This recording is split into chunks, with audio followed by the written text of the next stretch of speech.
Hello.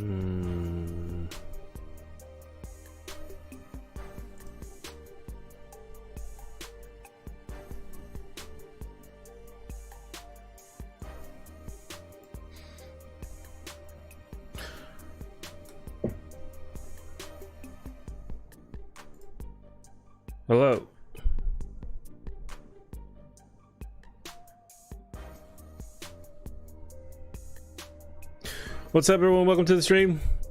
Can you hear me?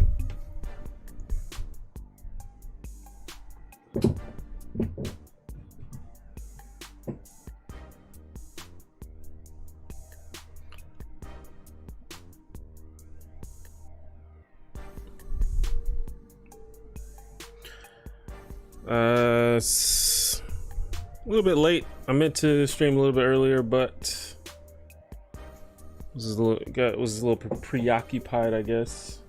And also, you might notice that it is not Monday. I usually stream on Mondays, but I was even more preoccupied yesterday, so I decided to push the stream back one day. But we are here.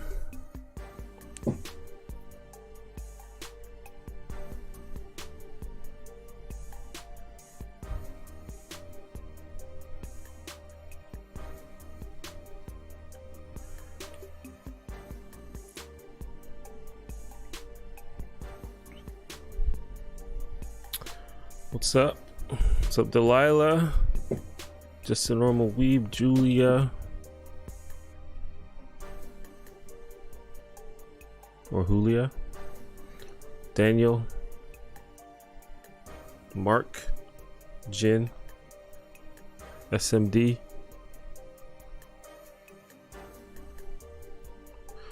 What's up, Maria? What's up, Artican? So yeah, I thought today we could watch some old T1J videos, some videos I haven't watched in a while, do a little live reaction. I'm sure that most of it will be pretty cringy for me, perhaps cringy for you, but I thought that might be interesting. And it can sort of give, especially because there's a lot of new people, new subscribers and things lately. So it could give some people just a little bit of insight as to how both myself and this channel has evolved over time. Because a lot of people don't realize I've been on YouTube for a long time, like over 10 years at this point.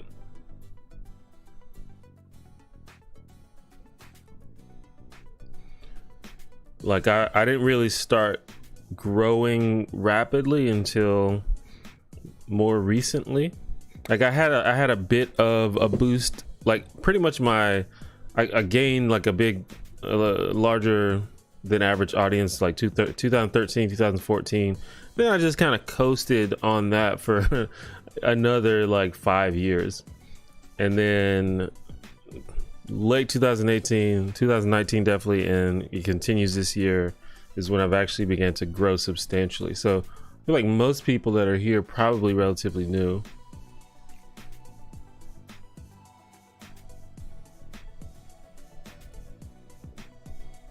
So I mean I remember the gist of most of my old videos,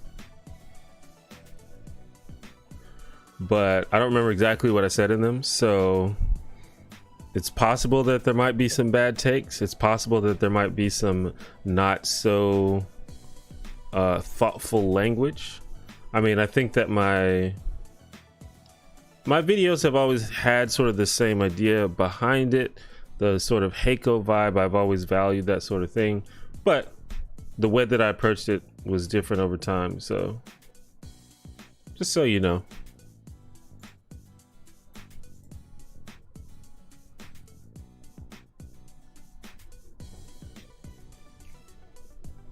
What's up, Oxane? Yeah, sorry it's so late. I know that or Oxane. I know this is a very inconvenient time for people in the Europe area.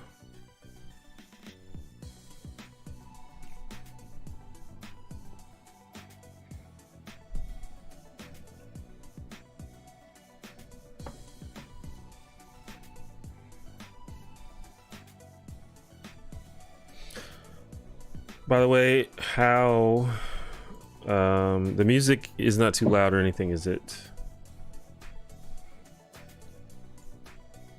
The music is actually a playlist of beats and tracks made by my brother John Ivory. You can check his link out in the description. He's working on getting a more solidified presence, but he's got a SoundCloud and stuff. But I think he's going to be doing more stuff in the near future, so keep an eye out for that. But he's pretty talented.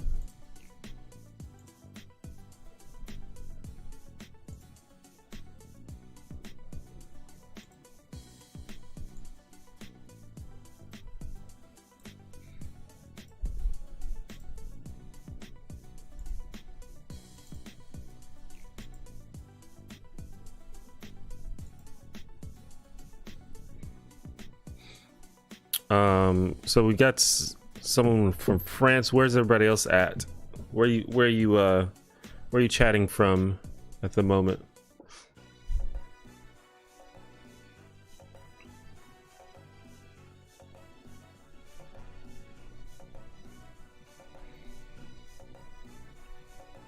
I'm speaking from Brazil.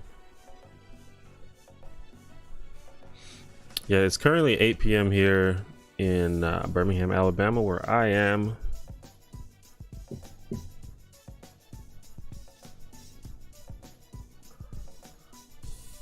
Which is, you know, it's evening time. It's not like it's late in the day, but it's not late for me.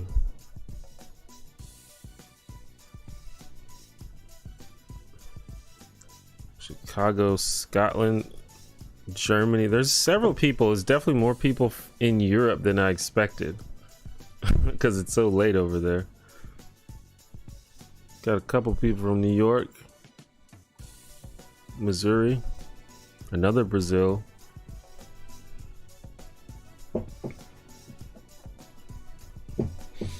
What song is playing? This is a track made by my brother, known as John Ivory. All of the music in the background are just it's a playlist of his beats. He's a music producer and a music engineer. He does that. That's like his living, his livelihood. Does a lot of work with local artists here in Alabama, but he also just makes a lot of cool stuff on his own. I think he's working on building more of a presence on social media, but for now he works mostly locally and like word of mouth type stuff. But I don't know, if you need a music producer to work with, can definitely get you in contact with him.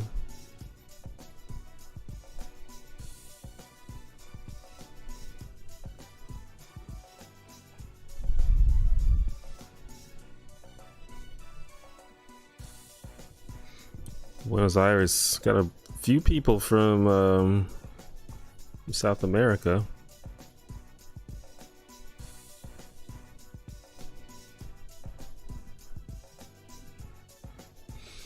There's a link in the description to his SoundCloud. I think that's the main link that he's sharing these days. SoundCloud.com/King John Ivory.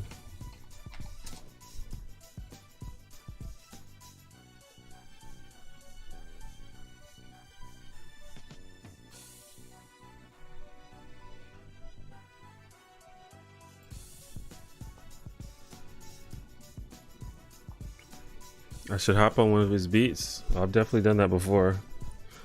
We used to make a lot of music together back in the day, but I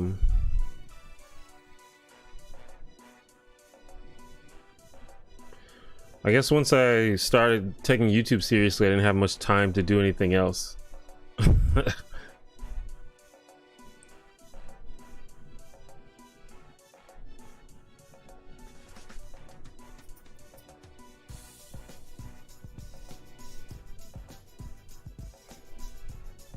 Am I doing conferences or stuff like that? You mean like speaking at conferences?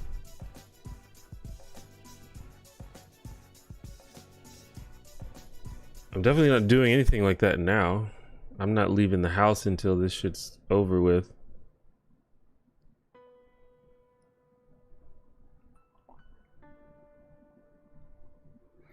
But I haven't really done anything like that too much. The only time I've done that is I did as part of a panel at VidCon a couple years ago. But and I was going to speak at a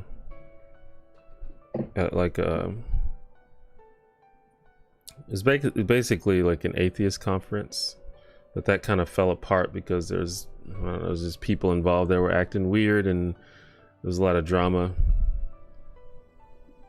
But yeah, I haven't done too much of that, mainly because people don't invite me to do it, and or if they like invite you to do it, they like a lot of conferences don't really have a lot of budget, like a big budget or anything like that. So they're like, hey, if you can make it, if you can pay for your own travel and hotel, then you're free to come speak. And I was like, well, I'd rather not do that.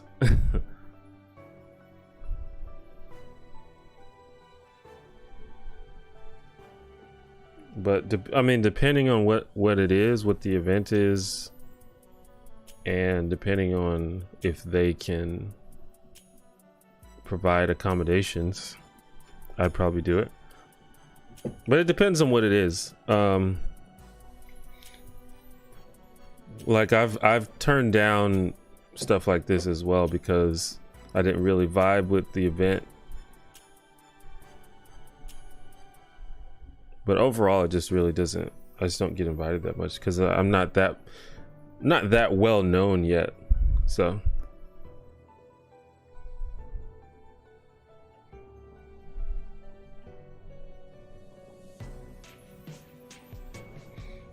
What do I think about Kamala? Is it Kamala or Kamala? I actually have never known.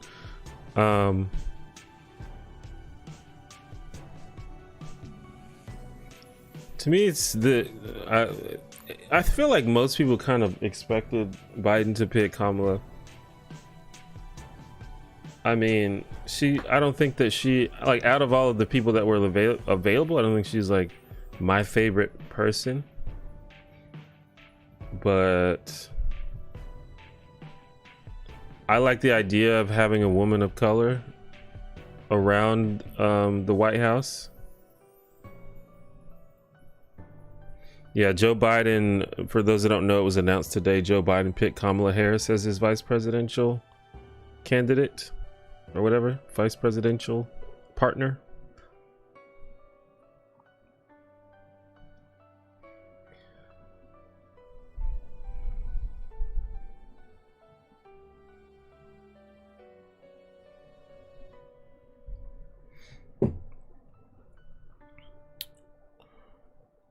Okay, well, maybe we can get started. I didn't even really plan what videos I wanted to watch. I was just kind of gonna look through them.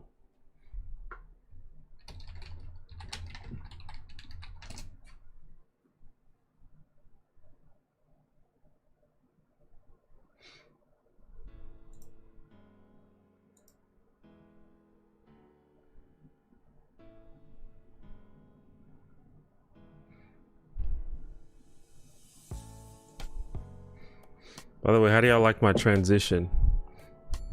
For those that haven't seen it yet, I think it's pretty cool.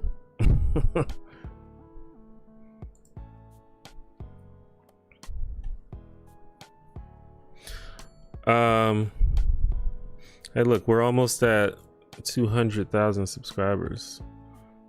So close.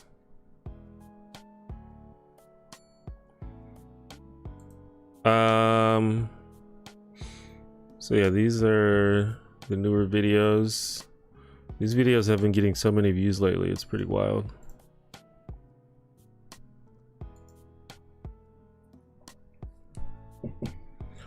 So let's see, I don't know if I want to go back to, like, I mean, I guess if we're doing it, we need to go all out. So we can see, look at some of the oldest videos.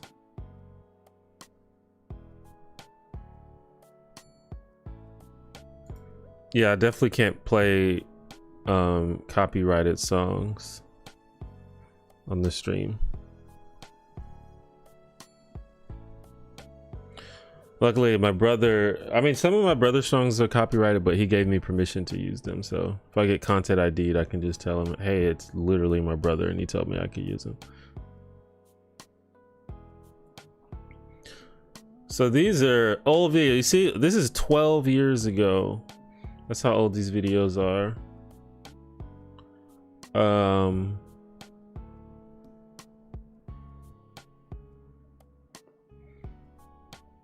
And these actually aren't my oldest videos,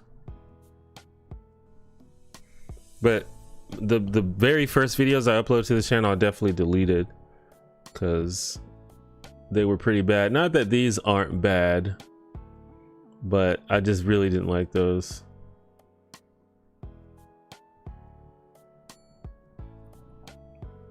Yeah, a lot of people don't realize how long I've been on YouTube. So I guess I should stop the music if we're going to be listening to some videos. Yeah, a lot of people think that I'm like new on the scene because I sort of like got a lot of attention with the rise of like left tube or the SJW tube or whatever, but a lot of people don't realize that I've been here for much longer than that. I'm trying to see if there's any like particular ones that I want to watch. We can't watch all of them. This video actually back then, this video got a lot of views. Spanking your kids is bullshit. So this is 12 years ago. So how old am I? Like 21?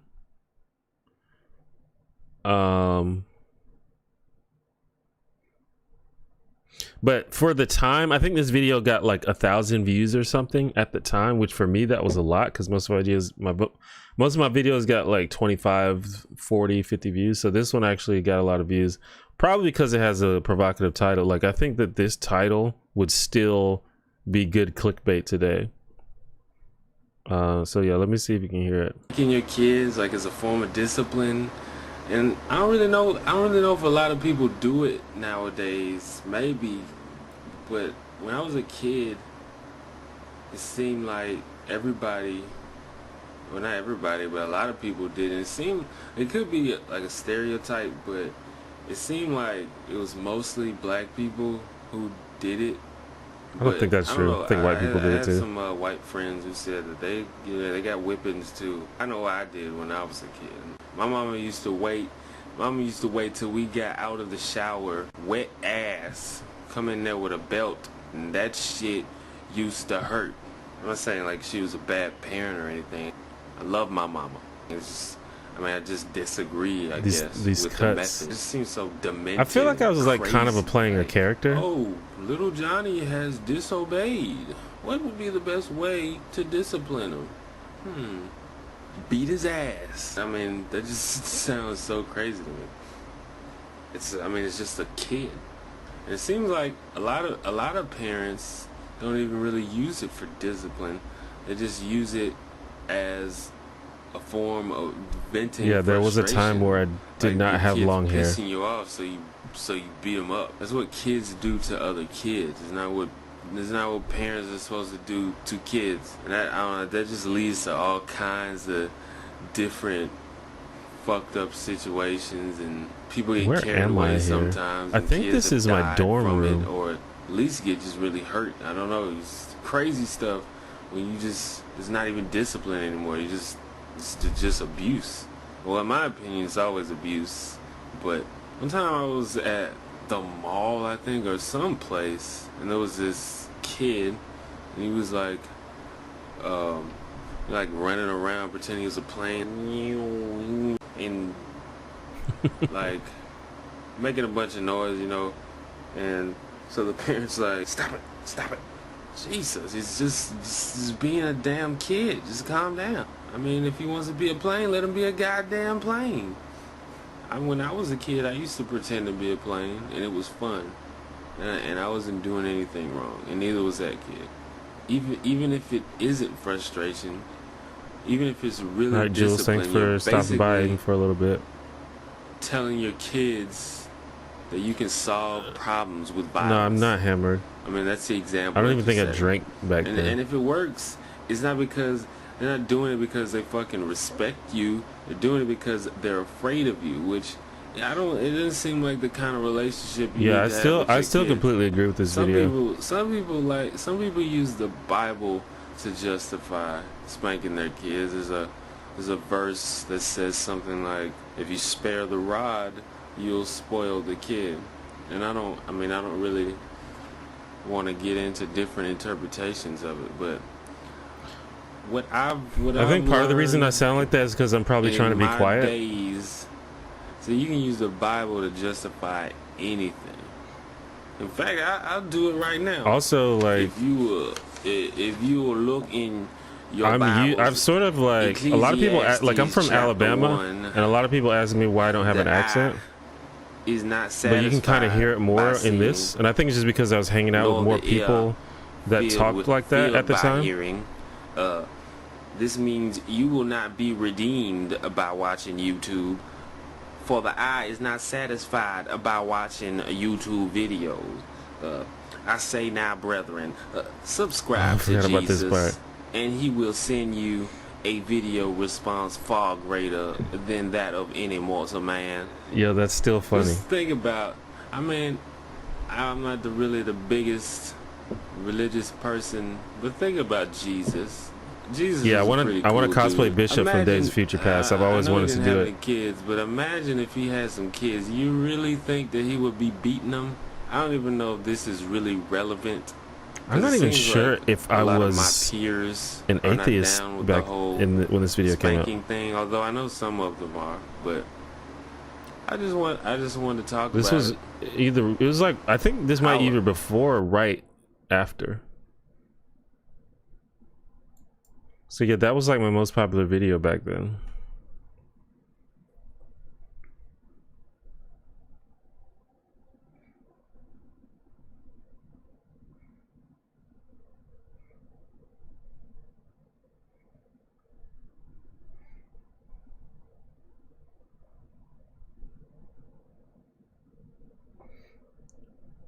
We're in like the YouTube skeptic scene. Well, I don't think that I was I wasn't specifically in that, but I'd made videos I made some videos that could be considered that, and I think I considered myself a skeptic, but I made videos about all kinds of stuff and not just that. I need to move my mic, it's like blocking my view.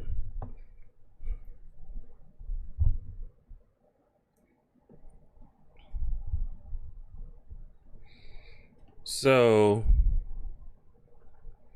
let's see, I'm trying to find a good one.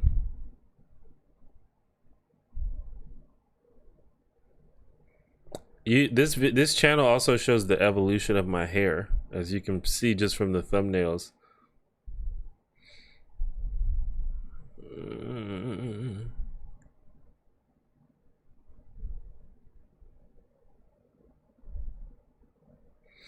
How do you get girls to like you without being a jerk? I can't imagine.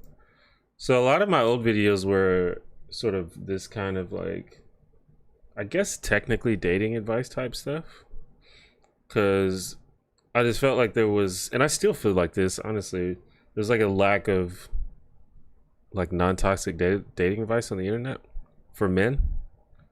But I can't imagine how this goes, so we'll see. A video shedding some light on why it seems that girls always go for jerks and not nice guys. Click my face to see that video. Annotations don't work anymore. Now in that video I kind of made it seem hopeless for nice guys, telling you things like, stick it out, you'll win in the long run. And I realized nobody wants to hear that. This is your youth. You want to have fun, socialize, go on dates, make out with people. I understand. And some of you probably don't mind being a jerk if it gets you what you want. But I also know that some of you are not comfortable with being an asshole to people, and I am with you. But you still want the benefits that all the jerks get. That's not fair at all. So in this video, we're gonna try to come up with a plan as to how to get girls to like you without being an girls asshole. like I want to tell jerks, you girls like assholes. This is not for the faint of heart. This is not for wusses. It's just this like, is not for children. Maybe that's true for like and embarrassment, people in and high might even school have or to something. Spend money.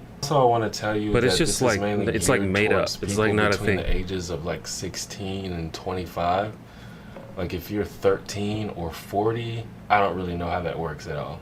But you can try it and let me know how that works. Anyway, let's get started. This is what I like to call my L2 system. And if you're not a video game nerd like me, then the L stands for learn, the 2 stands for 2. The very first thing that you need to do before you even embark on this whole thing is L2 pick'em. Basically what I'm saying is there are lots of girls out there that are just not worth your time. And a lot of these girls are very, very hot, so it can be hard to determine which ones are which. Wow, rude. So here's an idea. It's an incomplete list of types of girls that you need to just avoid. Mean girls, dumb girls, girls with no personality, liars, sluts, smelly girls, gold diggers. Okay, now that you have some idea of what to look out for, the next thing you have to do is that's obviously slut shaming. I wouldn't say that now. And you know, I can kind of get really in depth in this, and if you want to, I will, but it's not that hard. We're not gonna kid ourselves. I agree with most of the other ones. Better looking than mean other people, guys. avoid mean people, avoid young people. Party or something like that. There might be some people that think I'm pretty cute, but like say Johnny Depp walks in after me, okay, avoid I'm gonna be at a liars. disadvantage. I can't get around that. Don't worry about it. There's lots of things you can do to make yourself more attractive. Like L2, get a haircut. And I fully see the irony of me telling someone to get a haircut. But I'm not the one complaining, so shut up. I'm just saying, I can't tell you how many times I see guys complaining about not having a girlfriend. That's when true. They look like they just crawled out of a dumpster. Well, I no mean, shit, bro. appearances Nobody wants to matter. date I still the agree with swamp that. thing. Wear nice, clean clothes that fit you. You may not know this, but you know how guys usually like when girls wear clothes that accentuates their body? Well, girls like that on guys too. So give them girls something to look at. So once you get the look down, next you're gonna have to L2 have a conversation. And admittedly, it kind of takes a lot of practice if you're not good at it already. Really, I don't think I'm really that great at it, but I get by. Basically, you have to learn how to be engaging and interesting when talking to people. Now, this is probably going to seem like cliched advice, but it's true. The best way to do it is just be yourself. Because ultimately, that's who you want this girl to like, is yourself, and not some character you're playing or something you made up. But in order to be yourself, you have to like yourself. And in order to like yourself, you have to L2, be confident. Generally, the prettier that the world has convinced this girl that she is, the more confident you have to be to get her attention. See, that's and I think that I was falling into the same thing that I was trying to rebel against, or not rebel against, but I was falling into the same thing that I was trying to provide an alternative to. To have conversations with people. Think about the conversations that you have with your friends and family. Those aren't usually awkward, are they? You don't run out of things to say. You just got to learn how to do that with everybody. Obviously, some people are just really awkward to talk to anyway, and there's nothing you can do about that. I can't tell you what to do if you have low self-esteem or something like that. I'm not qualified to give you any advice on that, but if your confidence is not stemmed in some kind of clinical issue, I think some of this is all it really problematic. takes is an act of willpower. Do it. Go. You see a girl? Go talk to her. Don't think about it. Just do it. You got something to say? I think that I mean, I feel like a lot of this stuff is real, like it's true, and no one really talks about it because they're like afraid of being problematic. But I feel like I'm being pretty flippant of just women as people in this video. Like I know the women aren't the target audience of the video.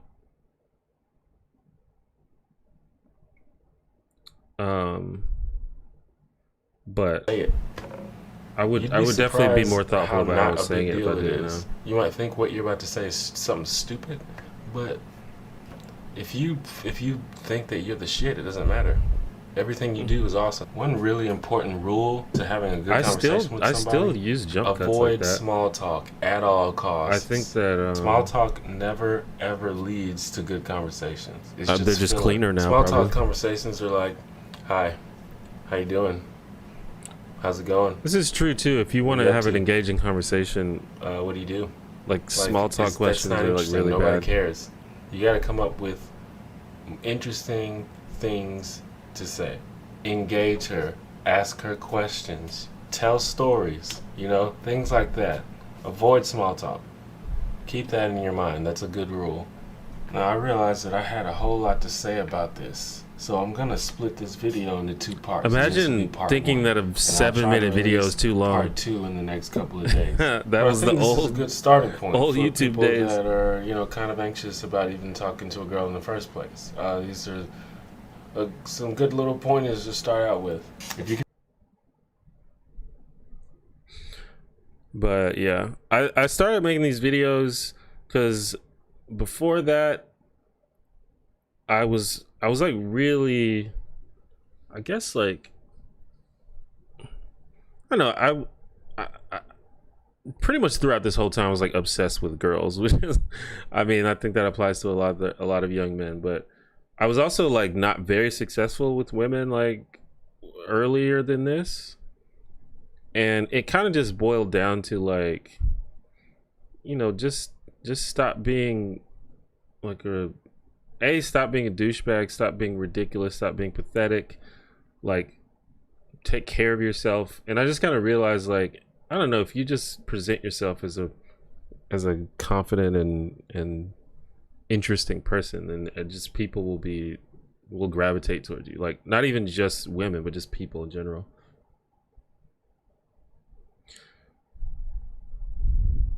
And so yeah, I made a lot of videos in that genre. I made this interactive YouTube magic trick, but it doesn't work anymore because annotations don't work. This video, and this is about the time, 2010, this is about the time that I began to take YouTube more seriously and make videos pretty much weekly. This video was pretty popular when it came out. Oh, I had an intro too.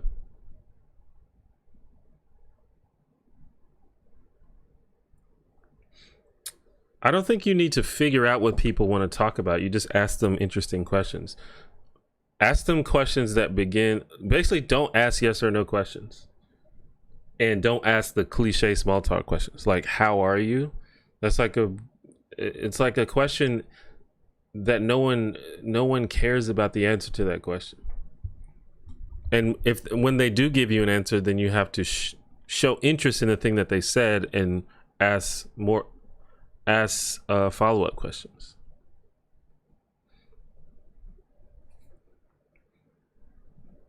And also, maybe some people just don't want to talk. Maybe they're having a bad day, or maybe they're tired, or maybe they're just not interested in you. You also have to consider that. But usually, if you just engage people, like honestly, they can, or at least you can find out very quickly if they're not interested in talking to you, because if you ask an engaging question and they don't answer it, then also they might just be shy. That's another thing. So you could say, I don't know, you could say something like, hey, that's a cool shirt that you have on. Where'd you get that shirt? Assuming that they are wearing a cool shirt. Like, don't lie, don't make shit up. And then maybe they'll tell you where you got it. And then you could be like, ask them about the place, or ask them, you know, what other kinds of stuff do they have there? Do they recommend that place? You know, that's just that sort of thing. It takes practice. I think I said in the video, it takes practice if you're not used to it. But just like anything else, if you want to be good at something, you have to practice it. This video is my official campaign against the act of tickling. I think we should all band together as one and agree not to tickle anyone anymore. Nobody fucking likes that shit. Nobody enjoys being tickled. It's torture. Except, I guess, people who have a fetish for torture. And I'm not talking about simple stimulation of Oh, there's sensitive probably areas. some kink shaming Like here. being kissed on the neck, for example. It kind of tickles, I guess, but in a good way. I'm talking about the kind of tickling that makes you convulse and squirm. What makes it even worse is that the natural reaction to this kind of tickling is usually laughter. If there's a God, he's a fucking troll. Why would the natural response to something so painful and uncomfortable be laughter? That would be like if the natural reaction to getting punched in the face was gratitude. Thank you. Adding even more insult to injury, some people, including Charles Darwin, have theorized that the reason that we laugh when we get tickled is because our body has prepared itself to receive pleasure. If someone you didn't like, or a stranger, were to walk up to you and tickle you, you probably wouldn't laugh, because your body would not be prepared for pleasure. Hey there, little buddy. Want you to let Uncle Kevbo come and tickle you? But when a friend or family member does it, your body associates the touch of a loved one with pleasure. You notice how if you're really ticklish, you sometimes start laughing before you even get touched. How fucked up is it that our body expects pleasure and gets discomfort? Another interesting thing about tickling is how most people are unable to tickle themselves. As much as I hate to admit it, I'm pretty ticklish, but I can actually tickle myself in certain places, like the bottom of my feet. Not that I ever really want to do that. Some doctors say that tickling is an important step in building a bond between a parent and a child. And I don't know shit about that, but what I do know is I hate being tickled. And I don't know I know hate being shit tickled, about that. and we need to stop that shit. I may be laughing, but it ain't funny. So I've got 3 questions for you. Number 1, are you ticklish? And if so, are you very ticklish or just a little ticklish? I know some people you can just hover your hand around certain areas and they'll start laughing. Number 2, if you are ticklish, do you enjoy being tickled? Apparently a few people do. Weirdos. And number 3, if you're ticklish, are you able to tickle yourself? I can, but apparently most people can't. So I guess if you're not ticklish, you can only answer the first one. Let's talk about it in the comments. Thumbs up if you like the video. Subscribe if you like my hair. Holla. Subscribe if you like my hair. That used to be my sign off. A lot of people are upset that I don't say it anymore. But you see how the video is like much more tightly edited. The camera quality is better. I'm doing YouTuber stuff like calls to action and telling people to leave comments. So this is when I started taking YouTube a lot more seriously.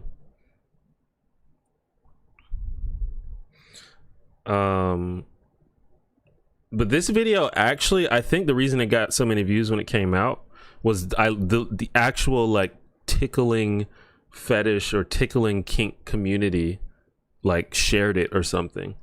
And I think they were mad at me because I basically was just dog tickling.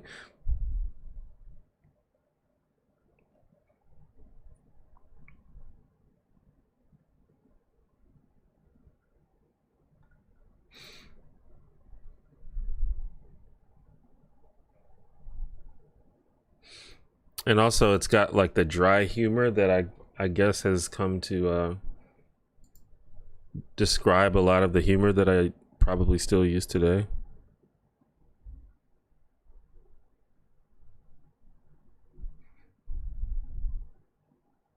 That video was pretty good. That wasn't as cringy as the other ones.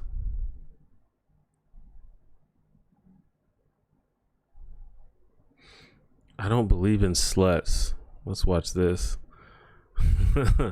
Let's see what this is all about. What exactly makes someone a slut? Is it someone that has a lot of sex? Or is it someone that has a lot of sex with a lot of people? Or is it someone that has a lot of casual sex with a lot of different people? So what exactly counts as casual sex? Is it one-night stands only? Or is it any sex with a person with whom you're not in an established relationship? Is it any sex with a person to whom you're not married? What if you actually love the person but you aren't dating or married to them? And then what exactly counts as having too much casual sex? Is anything more than 0 too much? What about one different person a month? Is that too much? How about one different person every 4 months? What if you have casual sex once every 4 months but all with the same person? The definition seems to change drastically depending on who you ask. Well, if I For some remember people, this, if you have casual sex just one probably time, that qualifies you as a slut. To other people, even if the sex isn't casual, if you're not married, I they think it's consider me you a just slut. coming out I've as come to being the sex conclusion positive. that there are no such thing as sluts. Obviously, the word is generally applied to women, and that kind of sucks that they can't satisfy their biological desire to have sex without worrying about being called called sluts. That's because the word is so exclusive subjective of that it asexual basically people. doesn't have a definition, it's mainly been reduced to being a general slur against women. From what I've seen, the word slut has been adopted mainly by women to describe other women that they don't like, regardless of their actual sexual history. Now, you may disagree with me, and if you do, tell me in the comments. Men definitely but use there it is too. nothing wrong In with fact, that I fucking, used it as in a long as video you're a few smart years about before it. this, and as right? long as all parties are on the same page. For example, it's not okay for a man to trick a woman into having sex with him by pretending to be in love with her. And since it's often implied that men are devoid of emotion, likewise, it's not okay for a woman to pretend to be into a man only to fuck him and eventually stop talking to him. Prevailing idea is that sex is something magical and intimate that's only to be shared with someone special. And I want to go ahead and apologize for killing the dreams of anyone that hasn't had sex yet, but sex is not magical. There's not a tribe of fairies in the corner playing the harp. It depends on who you ask. Bloom in a magnificent I got a lot of white light pushback for that room. in Sex that is time. carnal and animalistic. Some people It's think sweaty. that sex is it hurts sometimes. spiritual it's and messy. amazing. It smells bad, and it's definitely intimate. But it sex is should be cool, up to but the individual to decide how intimate he or she wants to be with other people. I There's just a kinda movement in America that's treat it kind of just been like a losing thing steam that people lately, can where do they together promote that feels abstinence good. instead of actual sexual education. And I hope you agree that that's a bad thing. One of the taglines of the movement is something like, "Don't be fooled, everybody is not doing it." And this is a common assertion that people make when they want to convince you not to do something. And I want to be clear, how many other people are doing something should almost never be used to justify whether or not you do something. But a lot of people are doing it. What this means is, for one, people should be educated and safe about it. And secondly, that people shouldn't feel like sluts when they do it. There are obviously things to consider, and I feel obligated to say this, so this video is more than just me telling you to go fuck everybody. One, if you still live under the rules of your parents or guardians, I strongly advise you to not do anything that would disappoint them, which I think you owe them because they pretty much have kept you alive till now. And usually this includes having sex, but some parents are more understanding of this as long as you're being responsible. Two, if you don't want to have sex, then don't have sex. It's not a big deal. You're not missing anything. Well, you kind of are, but there's lots of more productive things you can be doing. Sex is cool, but it should in no way be a priority you're not to really anyone. missing anything.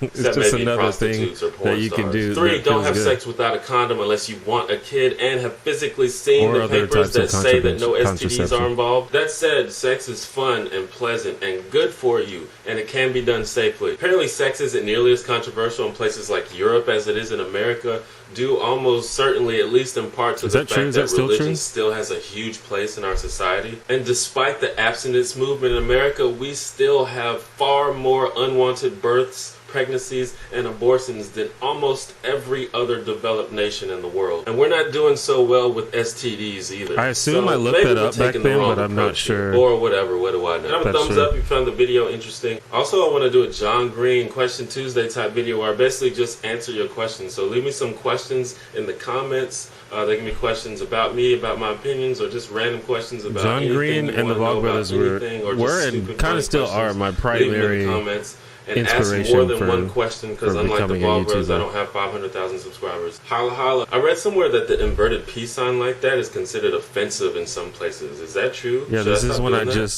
just learned that. Is that still offensive?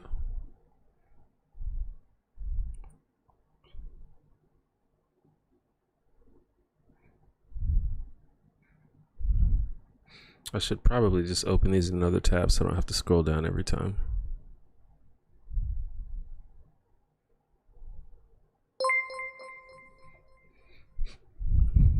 Let you low man, thank you for the $5. Hey T1J, how are you doing tonight? Love the rundown memory lane. I'm doing pretty well.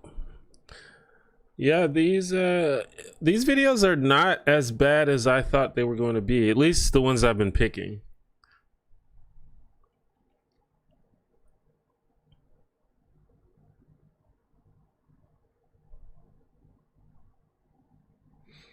I think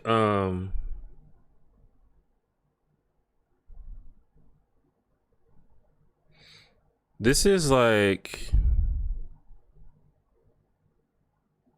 yeah, this is when I started making more like political videos, or just like politics and social issues.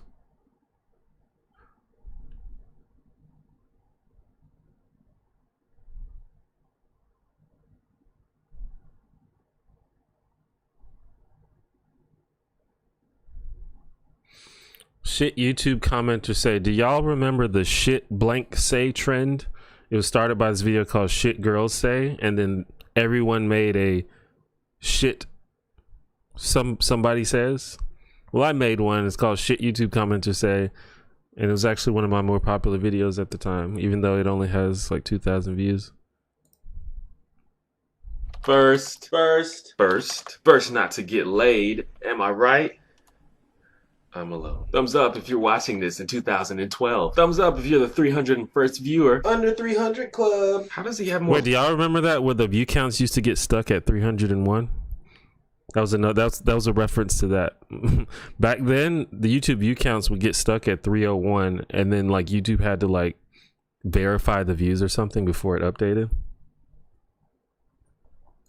Likes and views. I find this difficult to masturbate to. I find this easy to masturbate to. Am I right?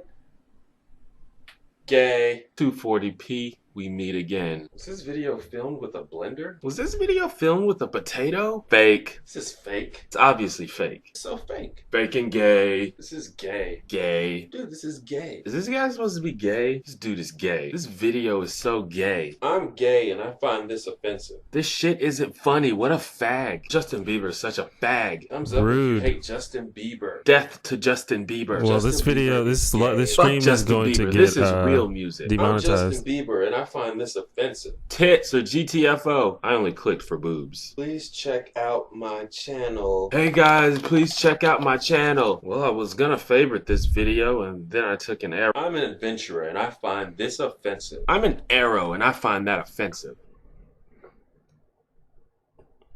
I'm an arrow and I find that offensive. What a great joke.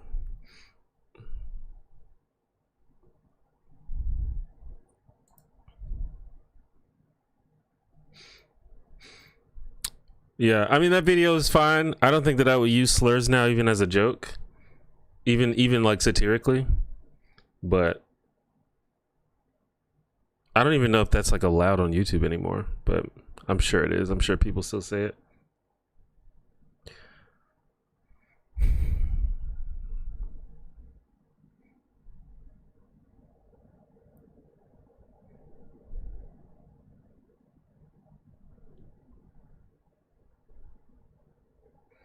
And these now I'm getting to videos that I like remember more clearly.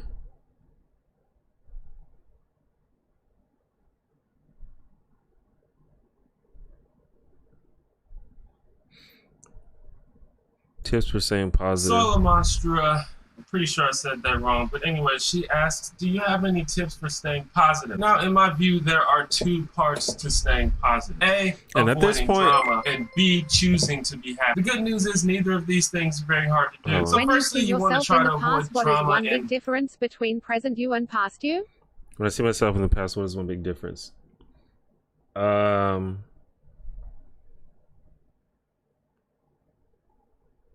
What is one big difference?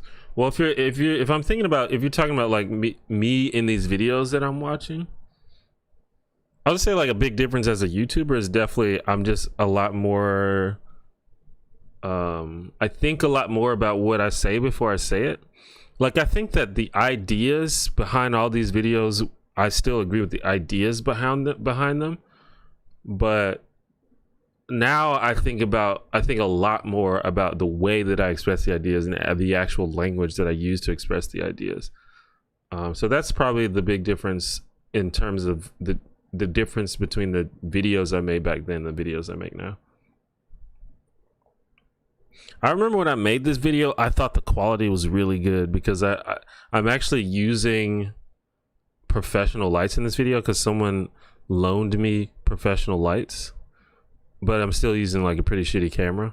But I remember thinking, man, that fucking lighting looks dope. But looking at it now, it's like, wow, this looks like trash.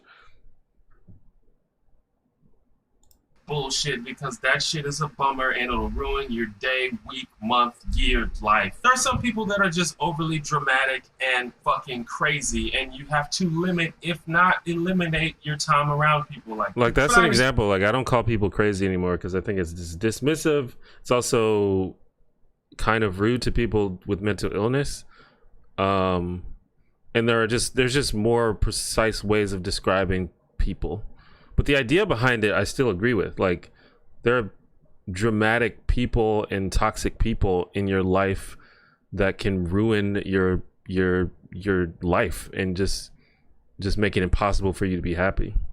But I don't think calling them crazy is the correct way to describe that. Sometimes it involves people who are technically your friends, or it could just be otherwise awkward, but you will be better for it in the end, I promise. Secondly, I know this is going to sound kind of hokey, but it's true. You just kind of have to just do it. Here's an analogy. One time a friend and I went to this restaurant together, and the food was really good, but our server had apparently had a bad day or something. She wasn't very helpful, and she definitely wasn't friendly at all. She had kind of a tude going on. Now, after this, my friend understandably decided that she was no longer going to visit also, the this audio establishment because of the really poor bad service that we'd received. I, on the other hand, have decided to visit this place again a bunch of times. The point of this story is that both of us experienced the same exact thing, but we made different choices afterward. We were not involuntarily forced to react a certain way. We made the choice, and life is the same way. The truth of the matter is life is random and unfair to everyone, but we get to choose how to respond to that. I often tell people that being positive and happy is a choice, and they're like, how can you choose that when life is so shitty? Well, it's just the same way that you choose to be negative and pessimistic, and yes, it is a choice. You could have chosen to be positive, but instead you chose something else. Negativity is not the default, and I'd argue that it's not even unconscious. You voluntarily choose to focus on the negative aspects of life. Life is shittier than it is good, so being positive all the time is impractical and obnoxious. Dude, life isn't shitty. Life isn't anything. Life is just life. Now, if there's some bro following you around trying his best to ruin your life every chance he gets, or if you don't have, access to the basic necessities in life, then maybe you have, room to complain. But in general, you only say that life is shitty because you choose to focus on the shitty aspects of life. It's like, bro, have you ever seen a sunset? This is something, I don't think I would make this video now, even though I still agree with it, but it's definitely not something that people want to hear. That shit makes life worth living. But you're just opportunistically picking out things that don't really matter. And you're telling me that you're not doing the same thing when you talk about how slow traffic is or how much you hate Justin Bieber. Again, you choose what to focus on. I'm not saying I never get upset. I get upset pretty frequently, but it's very easy for me to get over it because I have a positive outlook, and it's easy for me to find ways to make myself feel better. Here's an idea. Next time something makes you smile or if I start making 3-minute videos again, would y'all be I want you to focus on it and bask in it, no matter how small or weird it is. For example, I really, really like the sound of pneumatic impact wrenches. You know, the little drill things that they use to take the lug nuts off your tires. I don't know, it makes me happy. And I love when I get to ride past the tire garage and just listen to that sound. And I know that alone isn't gonna just make me a happy person, but I believe that the combination of focusing on the good things and awesome things in life, it adds up. Man, thank you for the 5 unrelated your YouTube videos per se, but do you feel you are better at speaking extemporaneously on streams and the rare time you've done a debate? No, not at all. That's why all my videos are scripted.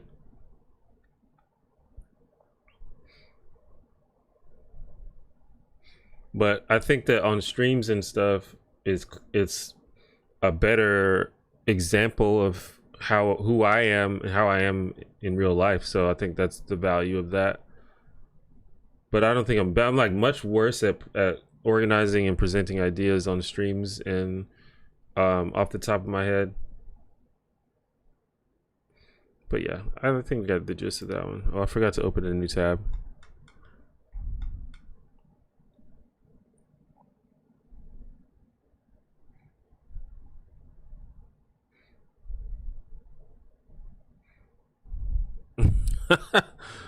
Some of these titles, Uncle Bebe the disabled crackhead. I'm not gonna click on that. It's just a video. I mean, it's just like me telling a story of something that happened in my life.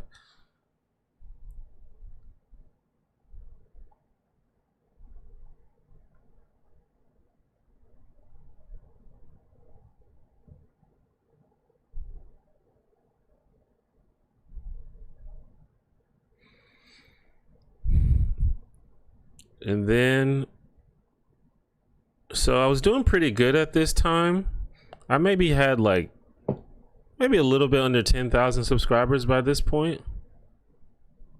And then I made this video, You're Probably Not Really a Nice Guy. And this is the video that literally Okay, put people me on always the use map. the Yeah, this video blew up. You can see it has much more views than any of those other ones.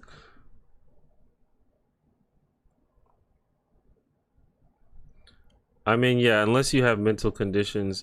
I don't like that disclaimer though, because I mean, I think obviously you need to be inclusive of people, but it just makes it hard to talk about anything if you have to add a disclaimer for every single minority that doesn't fit the general trend. And I think I would just avoid the video altogether now, just because I just feel like there's no graceful way to really talk about it in such a video.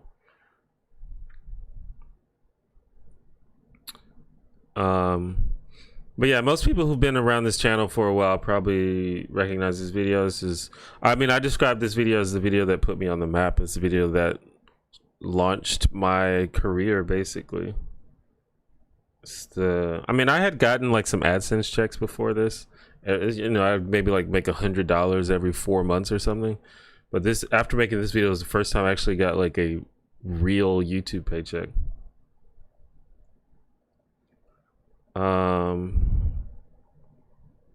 And we'll watch it. I feel like people remember this video fondly, but I don't know. We'll watch it. We'll see. I don't know. Okay, people always use the term it's cringy nice to me, guy, but maybe like, just because it's casually, old. as if everyone understands what that means when people say nice like, again, guy. I think it's a good sure idea. about that. So I'm going to define nice guy. Or more accurately, I'm going to tell you what a nice guy is not, because I think a lot of people get confused. A lot of people seem to think that there's only two types of guys, nice guys and assholes. And I don't really think that's the case, or at least if it is the case, I would say that the you can see the difference between this and the especially the previous ones that video go that I around made claiming to be nice guys. Talking about girls liking being nice jerks and does stuff. not mean being You see passive how I've and sort of letting people evolved on walk that. all over you, or putting everyone before yourself, A lot or of people not got going mad for what that I said pussies. At first I was like, okay, I get that. And this was definitely like the Tumblr era, like super hypersensitive Tumblr era. And I don't know, I guess the idea is like, if you use pussy as a negative, then that kind of associates negativity with femininity or something like that. But I've come full circle in that. Like, I honestly don't think there's anything that wrong with calling people pussies. I mean, obviously it's a negative term. You shouldn't be mean to people, so it's not a word that I use in real life, but I don't think it's as problematic as people made it out to be. But anyway, I got like a lot of negative feedback on that, so that's the only reason I pointed out. you want in life. That just makes you a doormat and a wimp. Contrary to popular belief, being assertive is not the same as being an asshole. Being cocky isn't even the same as being an asshole. Yeah, you can be a cocky, nice guy. I think I'm like that sometimes, actually. In fact, sometime in your duty as a nice guy, you will be required to take a stand for what is right, or just for what you want out of life. And you're not going to get anywhere if you're just a little bitch all the time.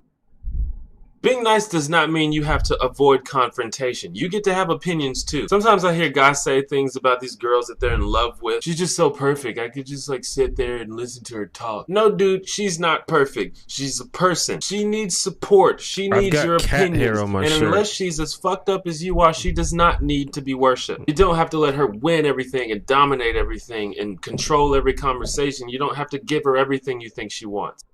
Actually, if you're only being nice in order to get someone to like you, first off, bad strategy. Second of all, not actually being nice. Actually, that's kind of a dick thing to do. Either you want to be friends with the girl or you want to be more than friends with the girl. And if you want to be more than friends with the girl and you don't act like you want to be more than friends with the girl, she's gonna friend zone you. And if she friend zones you, obviously that means that she thinks that you're her friend, which you're obviously not, because you don't want to be her friend. You want to be more than friends. So basically what you're doing right now is you're being really fake, and that's not very cool. See, there's this myth that nice guys get put in the friend zone simply for being nice, but that's not the case. Friends get put in friend zone because they're being very friendly. Agree 100%.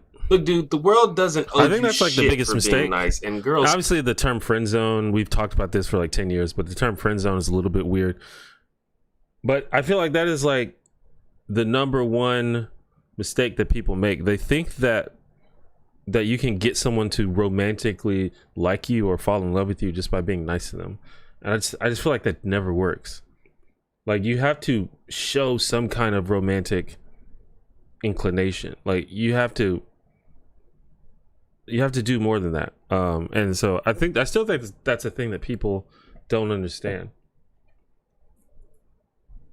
Certainly don't either. You're supposed to be nice to people. Yeah, I'm not a you fan don't get of a cats, cookie for especially doing that stuff that particular you should cat. be That doing cat was anyway. These nice guys, they want a everyone to douchebag. pity them. They want girls to just be like, oh, that guy is just so friendly, and that makes me want to fuck him. I think we should all know by now that that's not how it works, right? So look, just let me get this straight. Correct me if I'm wrong. Basically, you're saying that if you made the world, if it was your perfect world, women would just fall at your feet for no other reason than I you're guess this video is not that bad. relatively cordial. It's like, fuck you. Who are you?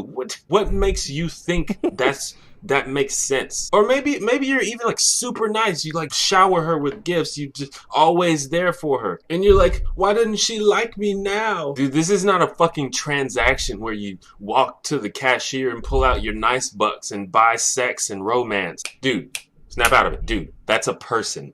That's a fucking human being we're talking about. It's not a piece of meat on the plate. That is not a blue ribbon at the fair. That is a person with her own goals. See, I miss this kind of style of videos. These like just vloggy types of videos. Because this video seems very like, it's very conversational and seems very real. It doesn't even seem scripted. Video is definitely scripted, by the way, but it doesn't seem scripted. And that's one of the downsides of the essay format is they don't seem they don't seem conversational because they're obviously scripted.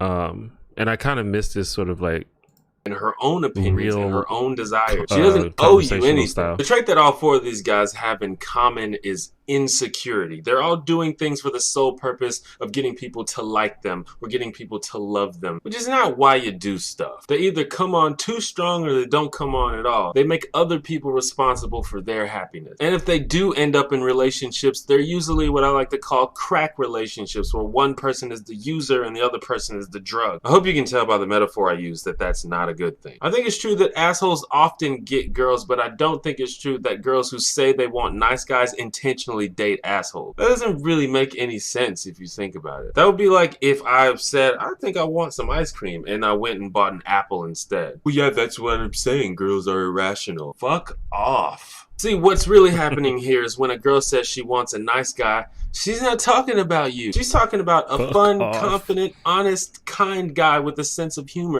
You're just an insecure drama queen.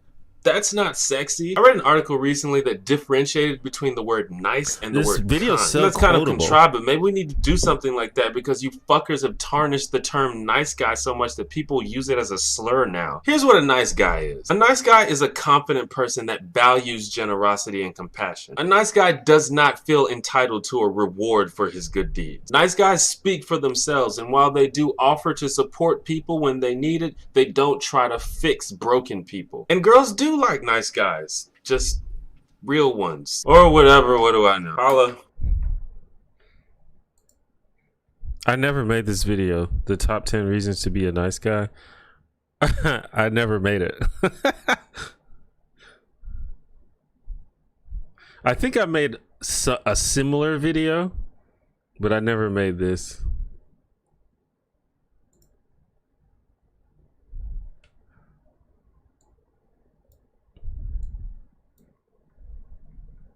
Keep saying I'm going to open a new tab and then I don't do it.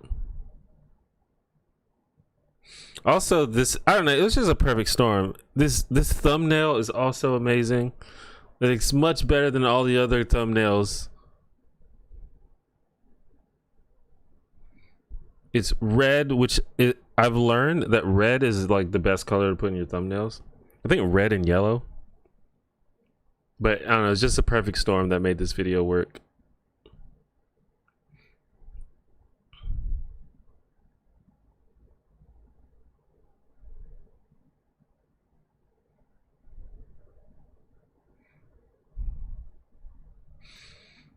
And so yeah, that video put me on the map. And then this video, I think. Top 10 most brutal Disney villain deaths. This video was, I think, the next video to blow up for me. The Doctor Who reaction video got some traction, but it didn't get all these views until much later. Like, people later found this somehow. I think maybe I think it was like when the new season of Doctor Who was released or something.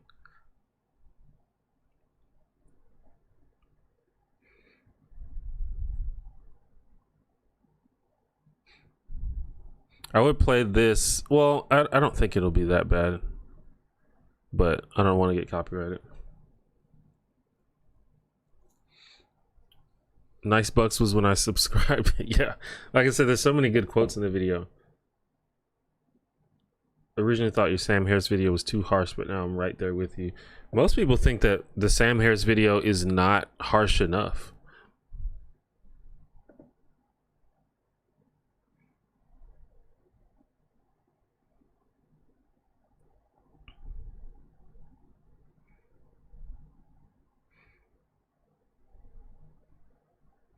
This is, I guess this is one of my first live streams.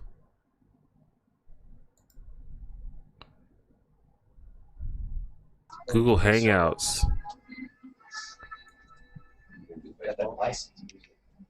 I think this is one of my first live streams that I ever did. This is this is very Inception right now. Live stream reacting to another live stream. But yeah, this is literally just me and my friends getting drunk before we head down the street to the bar. And like they just kept wrecking my shit. This guy Chris, he was recently on a live stream if anybody was watching. I'm the girls. Oh, you got the yellow. Yeah, we're definitely obviously not gonna watch that whole thing, but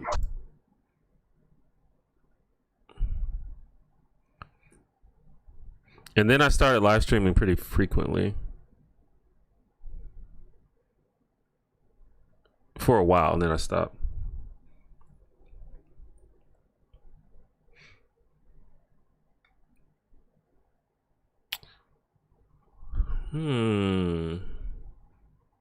Trying to see, like, I'm trying to find like basically major points in my YouTube history, like major videos that sort of like defined the beginning of a new sort of evolution.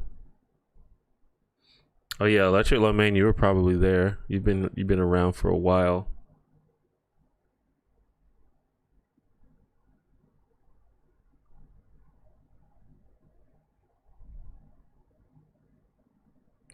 This video, I did a series for a while where I would reply to comments on recent videos, but no one like watched them, so I didn't kind of do it. But this one got a lot of views just because of the title. I'm Hello pretty everyone, sure. it's comment time again. Today we are going to answer the questions on my video entitled Coming Out as an Atheist. Cameron Sheet says, I'm a Christian. I have atheist friends and we understand that we don't really care what each other believes in. I just have to say one thing. I don't understand atheism because that just means that you are here on earth for no reason. Let's see how snarky I am. I hope I don't think I'm that snarky. Sorry if that offends you guys, but it's just something to think about. And it's something that I have thought about, and probably most atheists have thought about. It's actually a Why is my audio so bad on these videos? Like, what kind of mic am I using? Of being alive, then I'm sure that most atheists have had to answer. I think I'm using the onboard like webcam mic, which is always shitty. We give our lives meaning. It's true that we don't believe, or I don't believe, that there's any cosmic or ordained purpose for us to be here. I think we're here on accident, but that doesn't mean that we feel like we're here for no reason. I certainly don't just feel like I'm just floating here just for the hell of it. I have lots of meaning and purpose in my life. I feel like there's worth in being alive, and I feel like there's lots of cool shit that I could be doing while I'm here, and that makes being alive cool. The Nike 92 says, I agree I'm a with that. non-denominational Christian, which means to me that I believe there is a Lord, but I believe he wants me to navigate the world as I see fit. His guidance is what helps me make those few decisions that I can't make alone. My atheist friends say that there have been more wars fought in the name of religion than for any other purpose. While that may be true, just because you say you are doing something for one purpose does not mean that is the actual reason behind you doing it. Yeah, but I'm pretty sure that most of these religious wars were done in the name of God and because of religion, like specifically because of religion. Like, I'm pretty sure the suicide bombers over in some of the Middle Eastern countries, I'm pretty sure they are doing that literally because of religion, because they literally believe that God wants them to do that. I'm pretty sure that, like, the Salem witch trials was literally because of religion. You know, I don't think it was Also an ulterior sexism. motive and people were just using religion as a crutch. I think these people literally believe that what they're doing was God's will, and that's what we're talking about.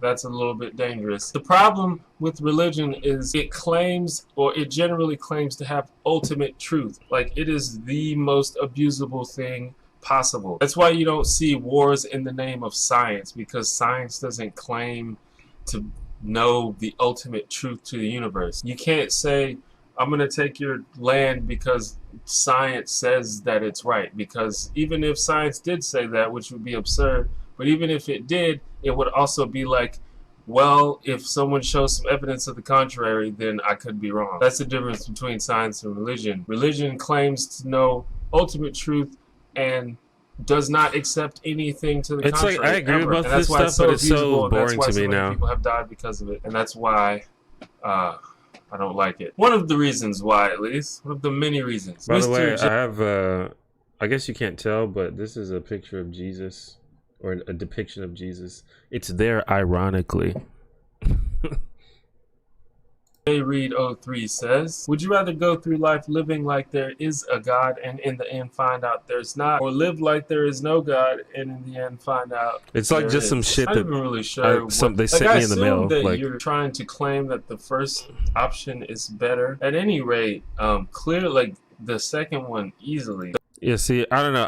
I guess I get why people don't watch these videos, because they're boring. I don't know, it's boring to me, at least. Maybe just because of the subject matter.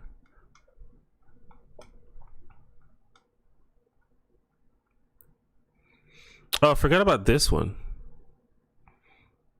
This video is to date my most viewed video. So the other day I was on The mysterious S thing we used to draw. It's my most viewed video, and it's the only video I've ever made that's got more than 1 million views. Which is pretty wild, because I mean, I think nowadays I might make a video like this, although it'd be, you know, a different style. But it was so unlike anything else that I've made. But the thing about this video that's cool is, like, this was one of the first videos that even looked into this subject, this mysterious S thing. And there were a couple of other videos that looked into it, but I think that at the time my video was the most in depth, even though it's only 4 minutes long. It, like, I like researched this for like a week. It's just like, you just made short videos back then. I probably could have gotten away with making a longer one, but it just didn't seem like that's what you were supposed to do on YouTube at the time, at least not to me.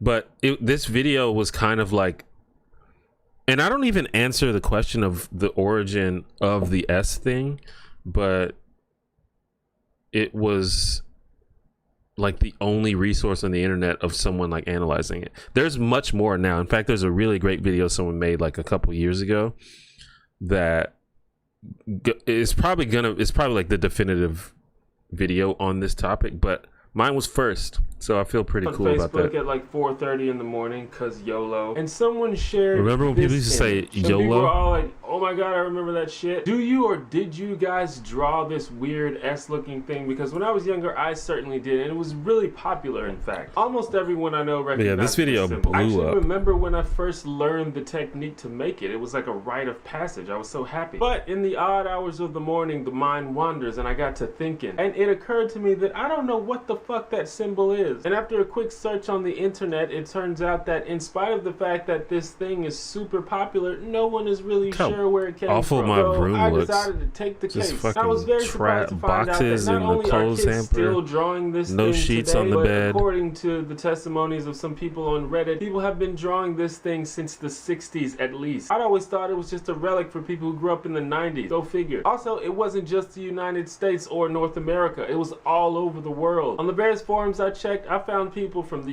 UK, Brazil, Egypt, even fucking Also notice my Palestine. hair All of them slowly said getting they longer grew as up we drawing get this more symbol. closer Now, to there the are a time. few theories as to the origin of the symbol. I've seen the suggestion that it was part of a children's puzzle book that just included a lot of different kinds of geometric designs and puzzles. I've even heard Also, about if you watch that other video, I can't. Let me see if I can find it. If you, just in case y'all want to look at it, I won't play it.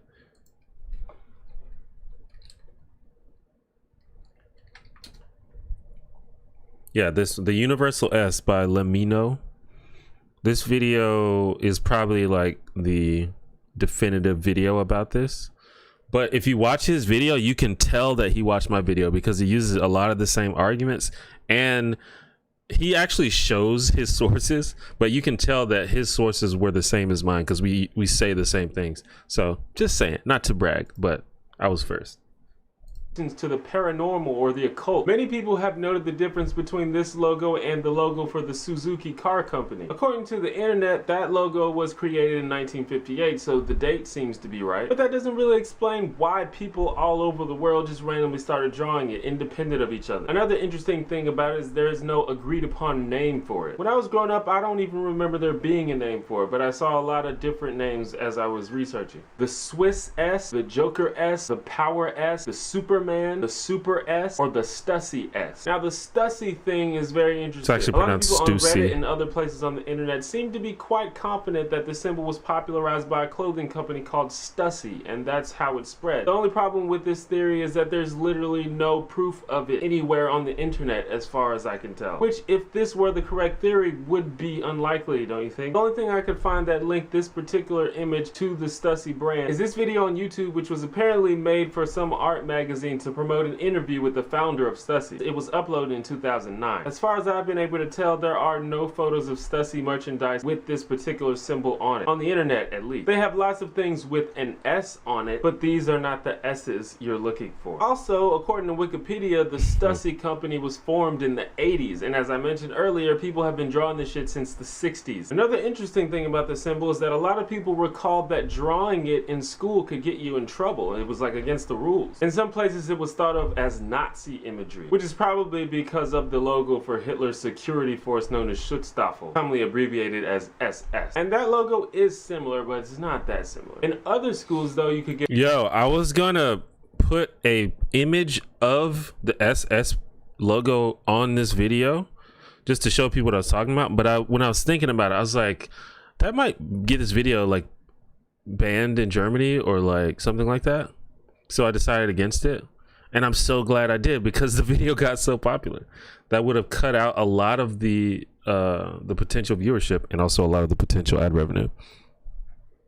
Get in trouble because it was perceived as being gang related, and that's probably because of its similarity to graffiti art. And in fact, many graffiti writers and probably street gangs would use the symbol or something similar, not because they'd come up with it, but because that's sort of a basic way to make an S in certain styles of graffiti lettering. If you'd ever seen a piece in the bubble style of graffiti writing, you'd probably seen an S that looks something like this. And to me, all you have to do is straighten out those lines a little bit to get the S shape that we've been talking about. about. And ultimately, that's what makes the most sense to me. I think it's very possible that over time, kids from all over the world just copied the graffiti art and just made it a little more geometric. I know me personally, growing up, I was always envious of people that were good at making stuff that looked like cool graffiti. So if you showed me something like that that was really easy to make, I'd be all over it. I also like the graffiti explanation because it accounts for the international aspect of the whole thing. Graffiti is a worldwide thing, and artists and writers have been collaborating and coming up with ideas together since far beyond the 60s. So that's what I decided on. And maybe partially I ended the search there because the sun had come up and I still hadn't been to sleep. But what do you think? First of all, is that a thing that you guys even did? Because most people seem to recognize it, but there were a few people that were like... Yeah.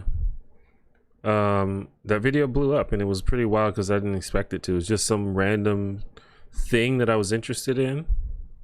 Oh, also, I want to show you, I commented on this video. Well, it may not show up because I'm not logged in. Can I search? Anyway, I commented on this video just trying to, you know, tell him, hey, I see that he even like mentions my video in here very, very briefly. And I was like, yeah, I see that you watched my video. It's cool that you're doing this. It's cool that the new generation of YouTubers are talking about this. And he didn't even respond at all. Didn't get a love on it or nothing. So that's pretty sad. Started watching in 2018 and recently went through some of your older catalog again. Yeah, I think by 2018, I think the videos... Actually, there's still some cringy ones in 2018. But by then, I think I kind of figured things out. And you can see I started to live stream a lot more. Nick, thank you for the $4.99.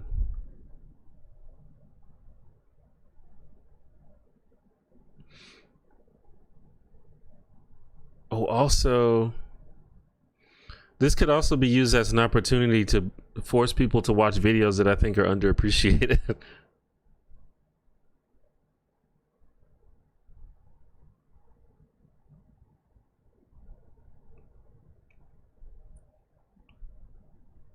But yeah, you see how I used to live stream a lot. I enjoy live streaming. That's why I kind of started back doing it. I think this is the video that I made, 3 myths about being a nice person, rather than the, you know, 10 reasons to be a nice guy. I think this is what I ended up making instead. And you see this is like 2 years later or something.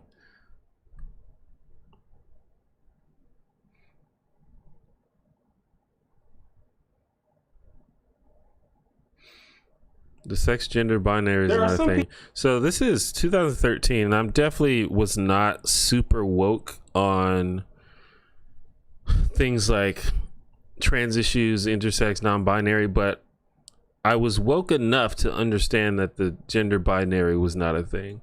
People who think that being non-heterosexual is like immoral or incorrect, and that's nonsense. But even among people who don't necessarily think that it's wrong or immoral, you still hear people say that it's like abnormal or some kind of mental deviation. And you even hear people say that some of these sexual identities are non-existent, particularly bisexuality and asexuality. Now, one might argue that since being non-heterosexual, and in that I include everything from homosexuality to bisexuality to asexuality and everything in between, since they appear to be much less common than heterosexuality. Well, asexual, you can be heterosexual and asexual at the same time. Something more than the level of commonality, because, for example, being left-handed is much less common than being right-handed, but you rarely hear anyone say that being left-handed is a mental abnormality. So what would make one believe that heterosexuality is the only normal sexual orientation? Heterosexuality is usually described as sexual or romantic attraction between opposite sexes or genders. So it seems to be implied by the definition of the word that there are only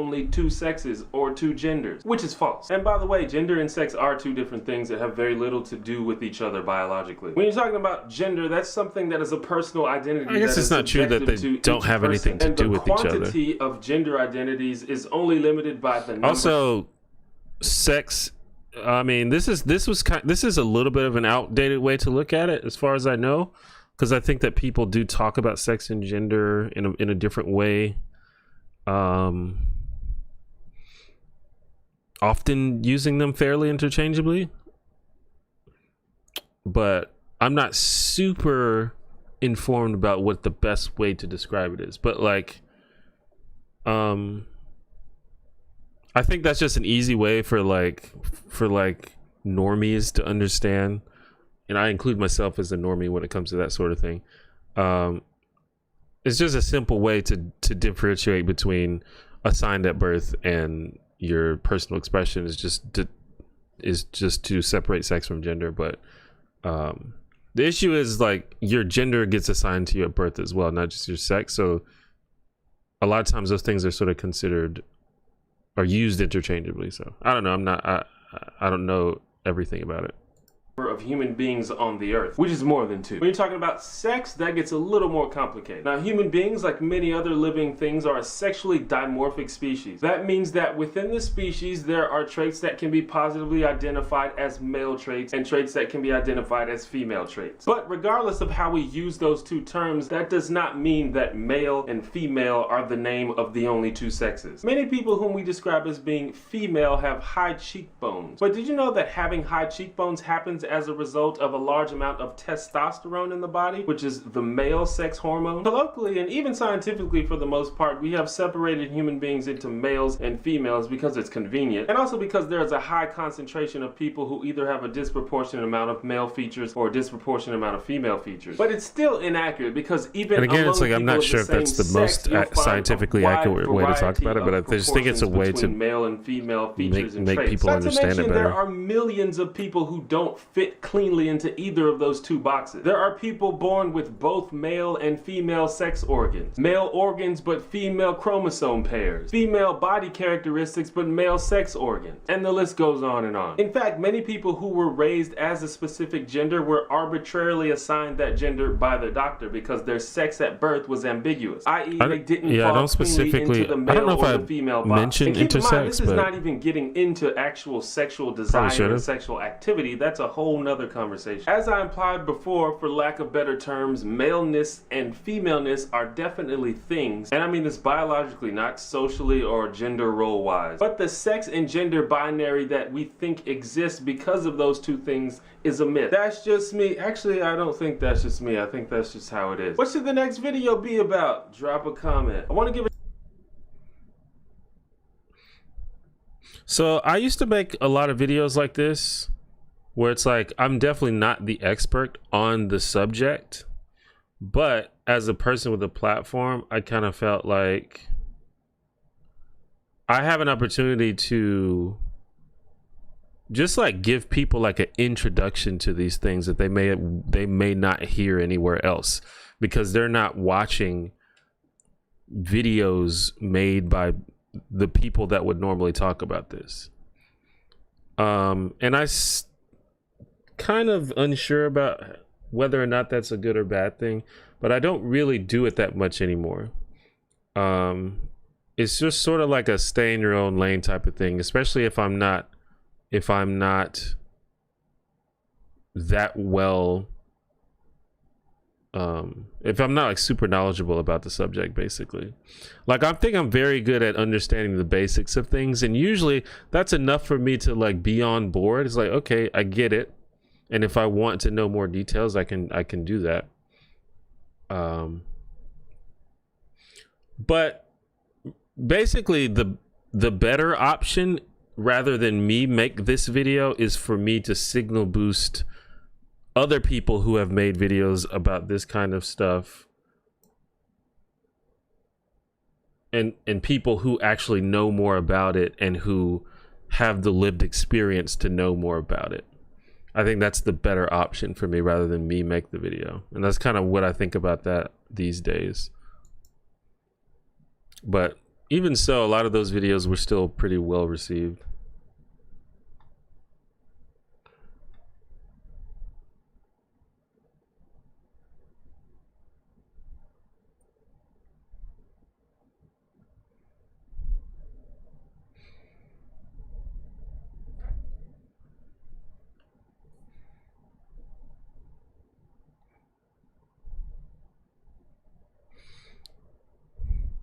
So then for a while, I experimented with making more like IRL type videos where I just talk about things in my life.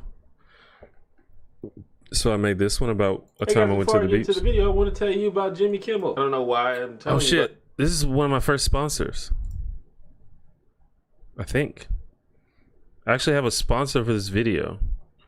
I was like the Jimmy Kimmel Show. I was working with this. I don't know if you guys know what MCNs are, multi-channel networks. You've probably heard that before. But basically, they kind of represent YouTube channels. It was kind of a huge scam. Actually, they took a bunch of your ad revenue and didn't give you much in response unless you were a big YouTuber. But one thing that they did help with was getting sponsors for you, and I just got this through them. And I was like, Jimmy Kimmel's fine. I think I like his show, so I just promoted like some shit that Jimmy Kimmel was doing, and they gave me some money for it. Anyway.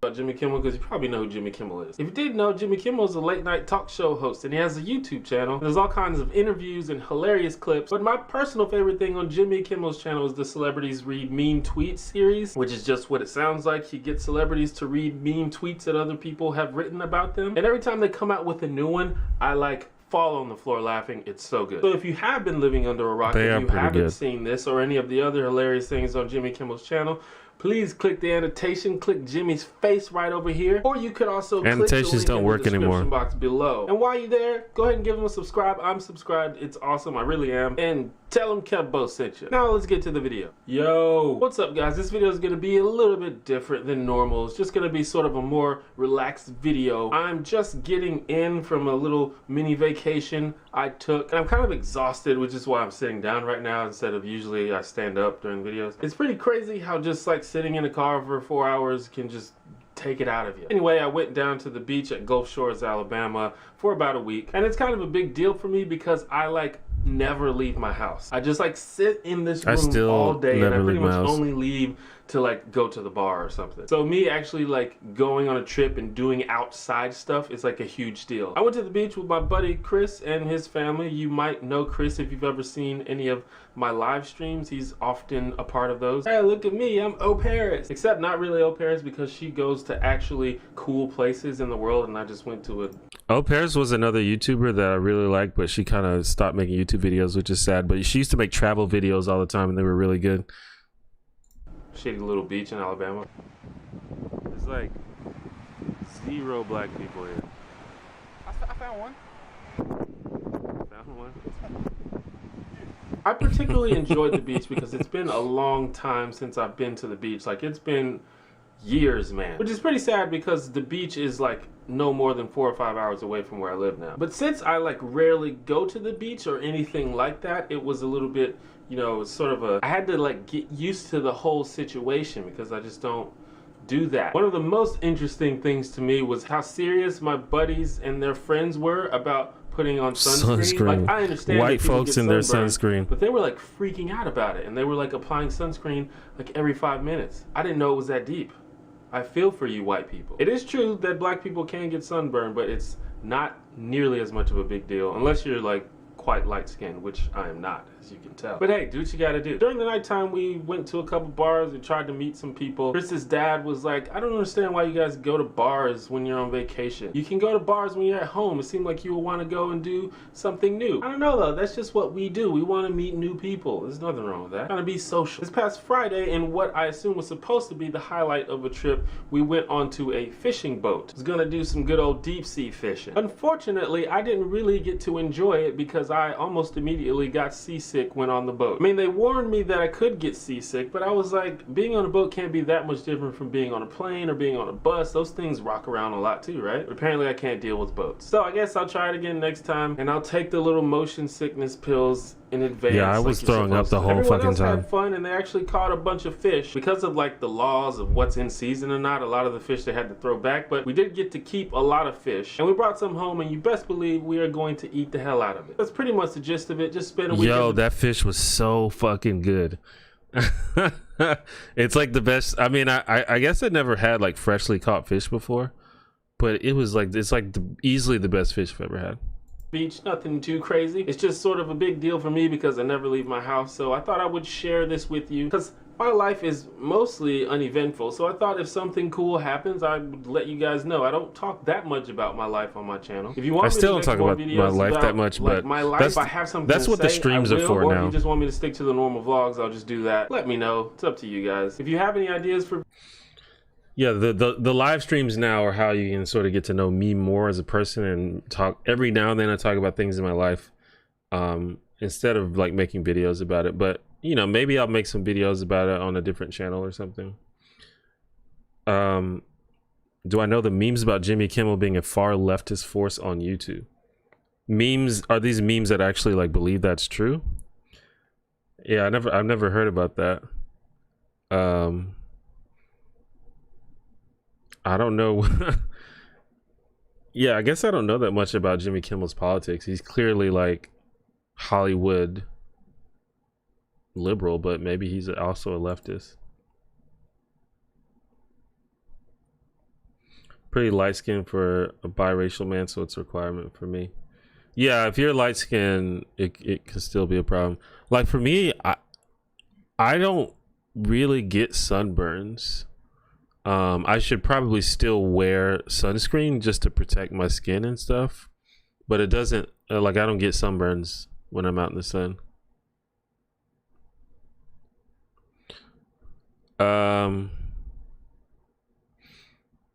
So these are examples of videos that I think are underrated, as these sort of like IRL videos I made. So here's another one. Hey guys, this is video on Jimmy Kimmel's YouTube channel where he recreates with another his Jimmy scene for Kimmel the show sponsorship. Friends, What and he the gets fuck? 3 of the original cast members to do it with him. It's really funny, and I especially like it because Friends was one of my favorite shows. But anyway, you should go check that out, and while you're there, you should just check out Jimmy Kimmel's channel in general. It's amazing. There are all kinds of funny sketches like that, as well as a lot of great I mean, I So do click like on it. Jimmy's I'm not face right lying. here I on the do like screen Jimmy to check Kimmel out more a lot, and I videos. watch While you're his there, go ahead and fucking subscribe. videos all the time. I love football. American football, that is. I think it's the best sport. Now, a lot of people think that it seems very violent and primitive. And while being big and strong and fast is definitely an advantage in American football, I would say it's actually more of a mental game. It's like chess, except with big, strong dudes instead of pieces. Now, in America, all the serious pro football players play in the NFL. But where I live in Alabama, we don't have a hometown NFL team. So instead, most football fans This down here stream are is sponsored fanatical by about Jimmy Kimmel's college football. far Every left weekend, me agenda. and my buddies get together to cheer on our favorite hometown college team, the Crimson Tide from the University of Alabama. Now, usually we keep it simple when it comes to game time grub, you know, pizza, Doesn't look wings, like there's gonna be a potato football chips, you know, season the this game year. day classics. But this past weekend, we decided, as we sometimes do, to sweeten the deal and fire up the old grill. And if you like meat as much as we do, you understand how exciting it is for us when we do this. Let them know how you do this shit. Chicken. I understand a lot of you probably don't like sports or don't like football that much, but I'm just letting you have a little glimpse into something that I'm actually quite unironically enthusiastic about. Look, even the dog's into it. But I guess half of the fun is just being that able dog to is so spend much a bigger day now. with your friends and just hang out and act a little Look bit at crazy. the- Football season is very exciting for sports fans in America, especially if you live in Alabama or any place with a big college football experience, because between college and the NFL, there's football on TV all the time, like literally more than half of the days of the week. And of course, anytime there's a game on, that's just another excuse to get together with your friends, throw back some brewskis, hook up some food, and scream at the television. I've never had Brazilian barbecue. Ain't nothing wrong with that. Anyway, I just want to take this time to thank all you guys for all the support and viewership that you have given me.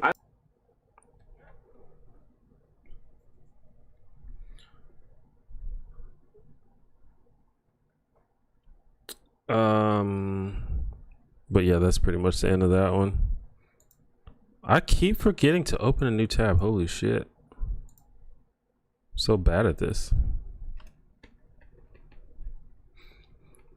How does the advertisement sponsor stuff work these days, like logistically? Well, I mean, it just depends. I mean, there's probably standard ways, but really you just talk to the sponsor and you make a deal, and that deal can work in various ways. But I think that most people who like know what they're doing, or most companies that are actually looking out for creators, It's basically like, you know, you tell us what talking points you want us to put in the video, and if we agree to it, then you just pay us a sum, and then we do it, basically. Nick, thank you for the 5. These videos are making me nostalgic for the early 2010s. Hope you're having a good evening. I'm having a pretty good evening.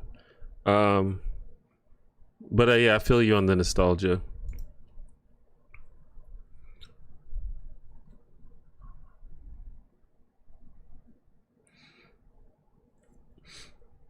But you know, some sponsorship things are based on views, so they're like, you agree to, hey, we're gonna give you this amount per 1,000 views or something, and so you wait until after a certain amount of time, and they're like, okay, you got this many views, so here's the number. But I think that sponsors realize now that views don't really matter as much as engagement. Like, a person that only gets 5,000 views could sell the product much more effectively than someone who gets 100,000 views. So it's kind of based on, you know, prior sponsorships and how they performed. And also, I'm lucky to work with a company that helps me secure sponsorships, and they sort of like advocate on my behalf and negotiate my sponsor rates, which is good because they know what they're doing. And you know, I think that they have my best interest in mind more than they have the sponsor's best interest in mind. So, but not everybody has that. Some people just have to talk to them themselves or get their own lawyers involved, things like that.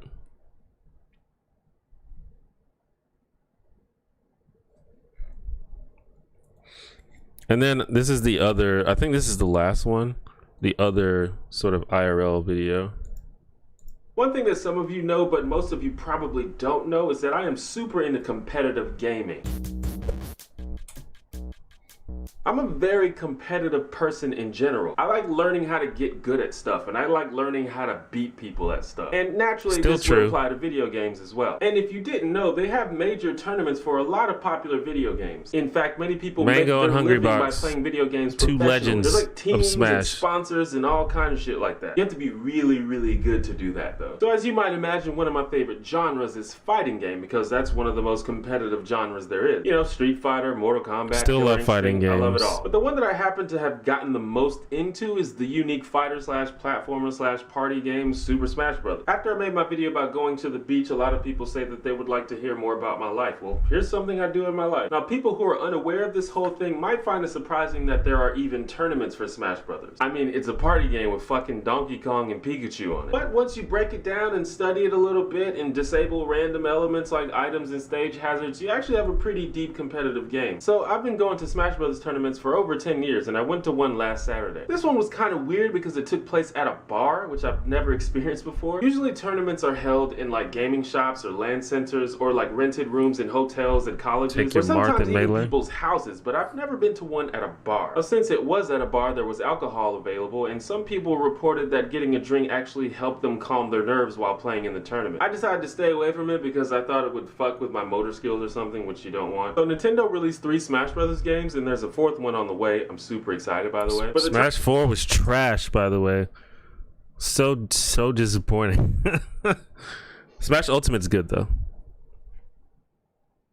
The tournament I went to was actually for a modded version of the 3rd Smash Brothers game, Super Smash Brothers Brawl. A lot of people in the competitive community were not that happy with Brawl because it was designed to be less competitive, so people who weren't good could still have fun. Or at least that was the reason they gave. Not discouraged though, a group of people in the community took it upon themselves to like make their own game. The mod is called Project M, and you should check it out if you like Smash Brothers. Anyway, I did pretty good in the tournament. I got 5th place out of 46, which is respectable. I played good old Mario, who in most competitive Nintendo games is supposed to to be like the balanced average character, but for some reason in Project M he's like really good. And I'm gonna be going to a lot more tournaments. I've been playing Smash Brothers games for over 10 years and I'm still just as excited as I ever was to go to tournaments and play and just have fun. A lot of people shy away from tournaments because they think, well, there's no reason to waste your money entering a tournament if you know you're not gonna win. And trust me, in most cases you're probably not gonna win. But for me, just the experience of going and playing and hanging out and goofing off is just worth it to me. That's just me though. What should the next video be about? Drop a Oh, I wonder when I first started using That's Just Me though.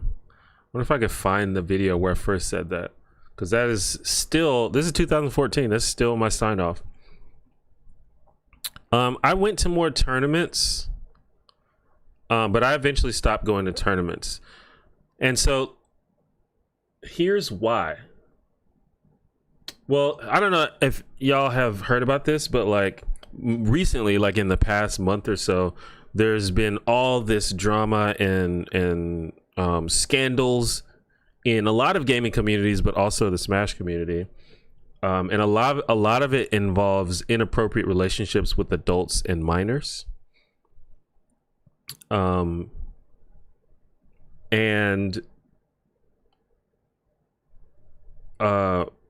explanation for this that I heard that I think makes sense is when you're in these gaming communities, when you meet people primarily through this shared love of this game, or you meet people primarily online, you don't really have any concept of like their age. You just kind of assume that they're all your peers.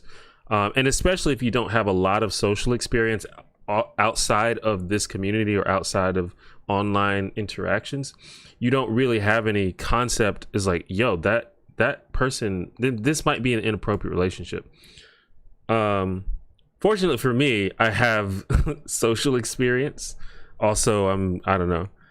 But anyway, it just got to a point. So like this is 2014, which was what, 6 years ago. So I was 29. Yeah, 29. So I'm pushing 30. So I just got to a point where I was this 30-year-old dude showing up to Smash tournaments, and I was looking around me and there was just children everywhere. And it's like, I don't mind hanging out with 17-year-olds and stuff. That's fine if they're cool. You know, I'll play a game with you or whatever. But I should rephrase that. Like, I don't mind going to a tournament, playing games with these 17-year-olds. But part of the fun of going to these things was like the social aspect, making new friends, and you know, we'd go out to eat, go to the Waffle House after the tournament. It was fun, you know. People would have sleepovers, you know. We'd all just go chill in someone's basement and play Smash all night. And it's got to a point where it's like, yo, there's people who are like just on the borderline of being inappropriate, where it's like, yo, I'm 30 and that's a 21-year-old. Like, that's not illegal if something were to happen there, but it's not a good look either. And then there are people who are literally minors, and I just, you know, I don't want to go to a sleepover with a bunch of 17-year-olds, you know. So I just stopped going to tournaments because I don't really want to be in that atmosphere. And the reason I brought up all the scandals earlier is because I think that there are people who didn't make the decision that I made. They continue to go to tournaments even though a lot of these relationships seemed inappropriate. And then sometimes a lot of these people who may not get that much attention outside of this community, they might not think properly about what the right course of action is. And I'm not saying that I would have been that, but I was already starting to feel uncomfortable personally. So yeah, that's I kind of stopped going to tournaments, but I'm still happy to like play online with people. There's like online ladders and things like that.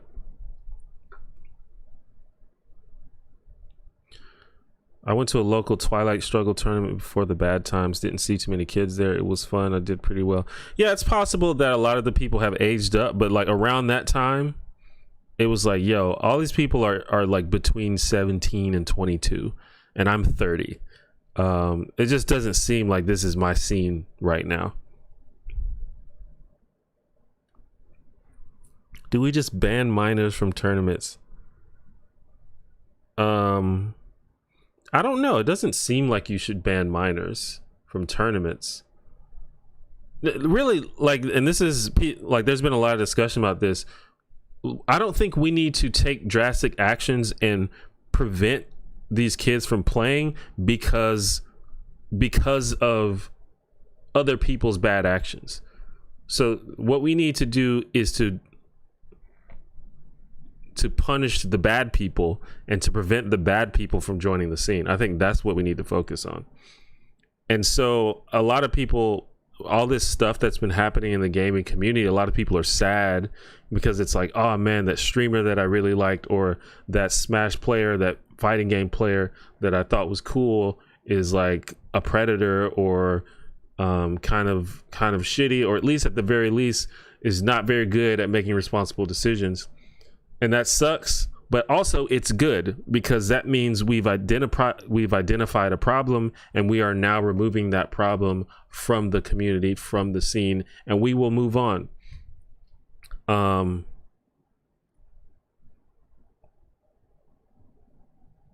So I think that's the better approach.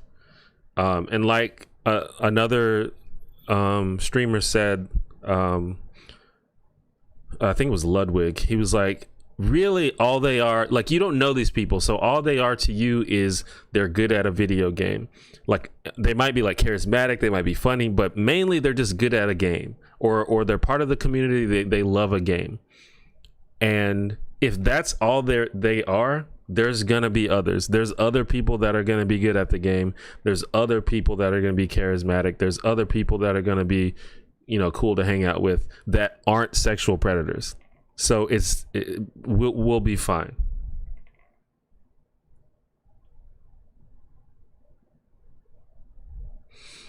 You should ban drinking in tournaments.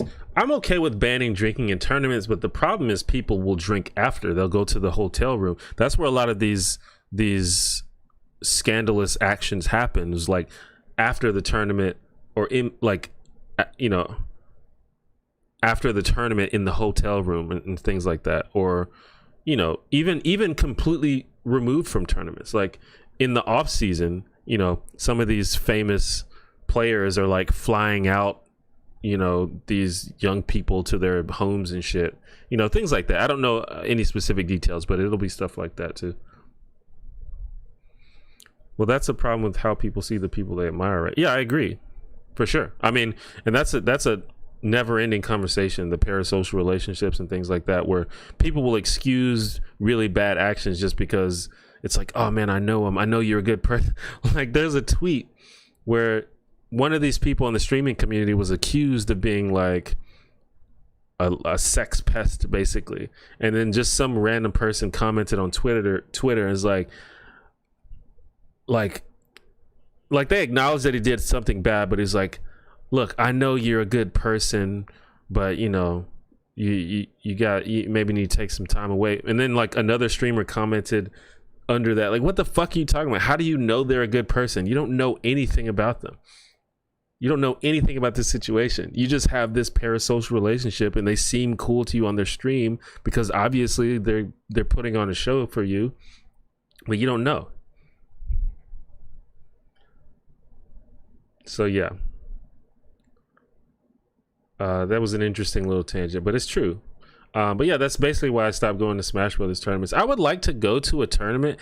And to be fair, I think this is more uniquely Smash Brothers. I think other games have a higher average age for their community. But even though, like, you know, if you go to like a Tekken tournament or something, there's like a bunch of 30-year-old people that are still playing Tekken. I feel like the only people that play Tekken are like 30-year-old people because it's such a hard game for new players to get into. So maybe for a different game I can go to tournaments, or just play online, you know? It's hard to do that with Smash Brothers because the online is so bad, but you can still like get that competitive feeling online. But yeah, I wanted to show y'all the IRL videos because I feel like they didn't get too much love. I liked them.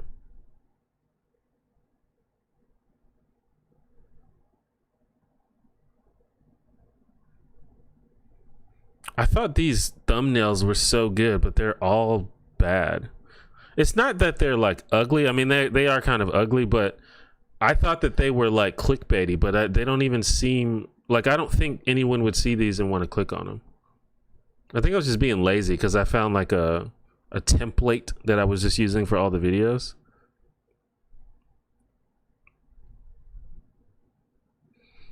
Watch your response to Thunderfoot. I don't know if I want to watch that.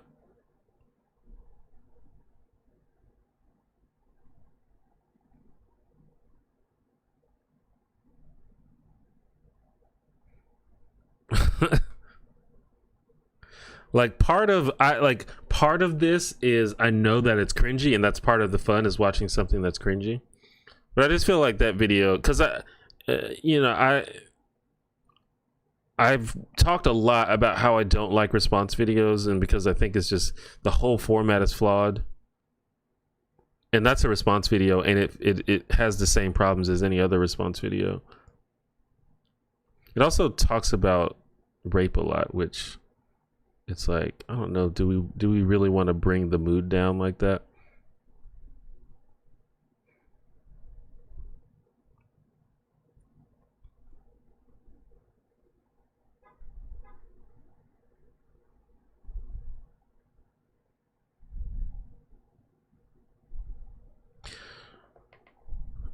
How to build a YouTube audience. I don't know if I want to watch that. That's probably boring.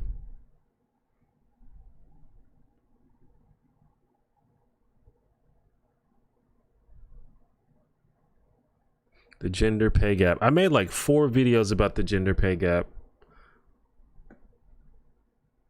Doesn't seem like people are arguing about it as much these days, but it used to be like one of the calling card issues of the skeptics and the anti-SJWs.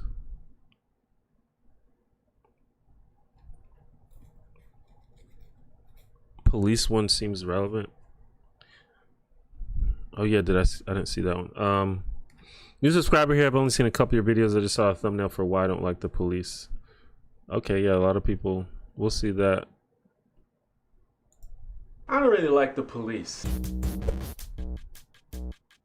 At least not in America. I'm not too familiar how police act in other countries. I used to make this joke where I said that I was racist against the police, which sort of implied that I had a negative prejudice against the police, or that I judged them all harshly based on the actions of just a few bad seeds. But in actuality, that's not really it. You see, it seems to me that the police in America are problematic by nature. It has little to do with the actual people involved. Like, I'm willing to bet that most police officers are decent people, but just by virtue of their being police, I think you can make certain assumptions about them while they're on the job. It's like an MMA fighter. I'm sure that most MMA fighters are nice people, but if you get into the ring with them, they're going to try to beat the shit out of you. That's their job. And it's the same with police. Regardless of how nice they are, the nature of the job requires them to be dickheads. For example, police are trained to lie and be coercive. In general, it's safe to say that almost nothing an on-duty police officer tells you is true. Like, if they say that they're conducting random searches because there have been reports of crime in the area, that's a lie. They are attempting to coerce you into waiving your right to avoid unlawful searches. And it's even worse if you're a witness or suspect to an actual crime, in which case you should never talk to the police without a lawyer. And I'm sure you've probably heard that before, but do you know why that is the case? Because police lie and manipulate people. Imagine any other situation where anything that came out of a person's mouth was a lie or an exaggeration. You wouldn't hang out with that person, much less trust them to protect you and your community. I'm not saying that individual police officers are liars by nature. I'm saying the job requires them to lie to people. Now, as I implied before, the police are trained to trick you into waiving your rights. For me, this is probably the most problematic thing about police. We have rights for a reason, and it's the job of the government and subsequently the police to protect those rights, not subvert them. A common example that you see sometimes is teleporting all over the room. I like it. Your silence is I think a lot of people thought it was annoying, but it isn't. If you ever seen any cop show, you should know that you have the right to remain silent. And again, this is not specific bad cops being douchebags. This is what they're trained to do. Police are also trained to be aggressive and mean and condescending, and violent. They want you to fear them and submit to their authority. This is why they get annoyed when you stand up for yourself, and it's why they get annoyed when you know your rights. They often talk to grown men and women as if they are children, and they often become aggressive and physical when it's not really warranted. And of course, this happens to men way more often than it happens to women, and it happens to non-white people more often than it happens to white people, but I'm not even gonna get into that. And again, I don't think this is specific individual cops being assholes. I think this is what they're trained to do. They're trained to provoke and escalate situations so they have a reason to be aggressive and arrest people. They can get physical with you and push you around even if you've done nothing wrong, and you can't do shit about it. Imagine any other situation where a person could push you and punch you around even if you haven't done anything wrong. That would be unacceptable. And even if you don't voluntarily retaliate, your body naturally tenses up and resists when you're being fucking attacked. But the police can use that to claim that you were resisting. Now, a lot of people think that the job of the police is to protect and serve. And lots of police units, most notably the LAPD, have even adopted this phrase as their motto. But much like the Fox News motto, fair and balanced, this is a myth, and I think almost an intentional troll. First of all, the police can't protect you. There are way too many citizens compared to the number of police for this to be even remotely feasible. Second of all, the police...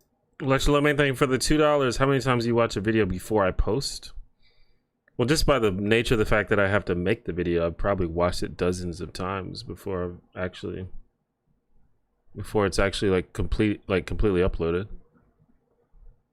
So many times. Police don't have to protect you. The Supreme Court of the United States actually said that. For example, say there's a burglar outside your house and you're scared and you call the police and they don't come. If it were actually their job to protect you, you could sue them for that. But of course, you can't sue the police for that because they don't have to come when you call, and in some neighborhoods, they straight up don't. But that's good because the police don't give a shit about protecting or serving you, as you might imagine by the fact that they're perfectly fine with lying and manipulating you. The main job of the police, on paper at least, is enforcing the law, and that's it. In practice, however, it's mostly just revenue. All right, Julia, thanks for visiting the stream. The police have no intention of preventing people from committing crimes, because if they do that, they get to arrest less people and write less tickets, which means less revenue. You think the reason that speeding is illegal is because the police give a shit about driver safety and car accidents? Of course not. If that was the case, then they wouldn't hide and use unmarked cars. They want you to speed so they can catch you speeding and make you give them money. Now, throughout this video, I have made sure to reiterate that I think that this is just the nature of the job and not specifically any individual bad cops. But that's not to say that individual bad cops aren't a problem, because they are. Now, I do think that most cops are probably decent people, I still mostly agree with that this. The job of a police officer breeds asshole at a higher rate than most other jobs. Just think about it. Imagine you could do literally whatever you wanted without fear of retribution. Literally, without exaggeration, whatever you wanted, which, as we've seen many times before, includes murder. Now, I'm sure most of you would probably still be decent people, but a lot of people would not. And that's sort of the situation that police are in, as we've seen before. Now, I know a lot of you will say, this but lighting is bad. Got shadows all over my face. But I'm like, do they though? Like, would it be a disaster to have cops that you could trust, that weren't overly aggressive, that respected? I think I only have one light. Would that not actually I only had like one light at this point. Would. And this is not even getting into things like racial profiling, which indeed in many cases cops are trained and encouraged to do. And there are cops who are noble and who do try to protect people, but those are the exception, not the other way around. So that's why I don't like the police. Because a lot of people like to say, but not all cops are bad. Yes, they are. It's their job to be. That's just me though. I want to know what you think though. Drop a comment. I want to give a shout out to all of the new subscribers. This that's interesting actually, because I've talked about how I don't really like the all cops are bastards slogan, but I kind of pretty much say as much in this video. But I do, the main problem I have is because it seems to focus on individuals, and I definitely stress in this video that it doesn't have much to do with individuals. But yeah, I still agree with this.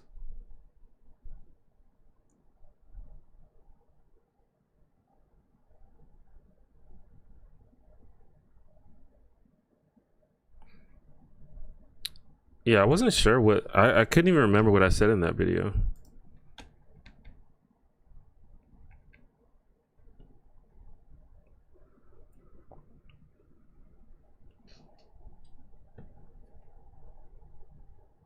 And I didn't even get into, you know, racial biases and things like that.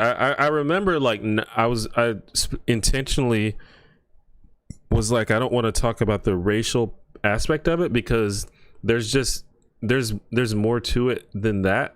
Like, that's a issue. That's definitely a specific issue. But if we act like the police are only shitty to black people and not anyone else, that's just not true. That's a lie. The whole system is just fucked up for everybody.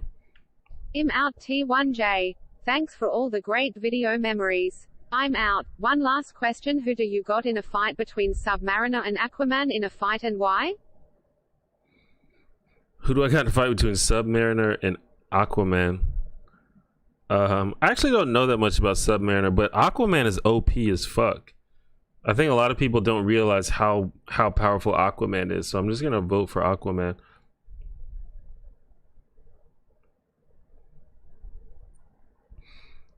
What would I propose as an alternative to all cops are bastards?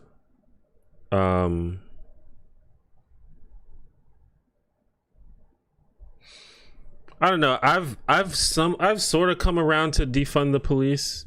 I'm okay with fuck the police. NWA, they figured that out a long time ago.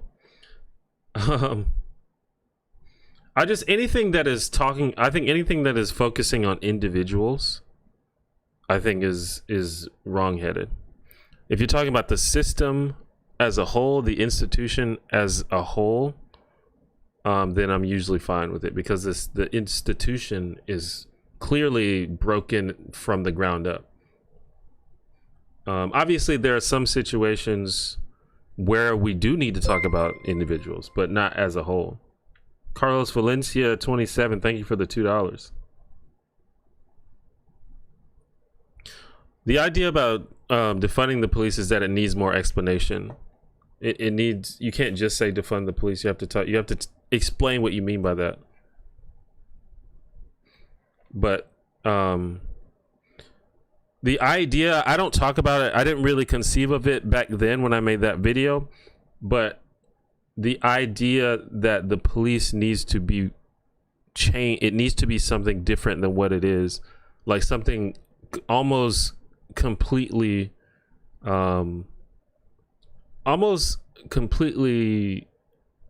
what's the word I'm trying to think of? Like something almost completely unrecognizable to what it is now.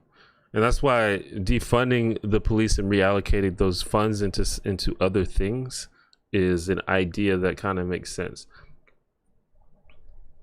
Like, you could argue that we need law enforcement, you could argue that we need peacekeeping, but does the police need to show up for all of the things that we call them for? Probably not. Probably the police is probably not trained to do 90% of the things. They're not trained for like 90% of the situations that they deal with. So to me, that means that the police, the institution of the police, needs to be something different than what it is. And listen,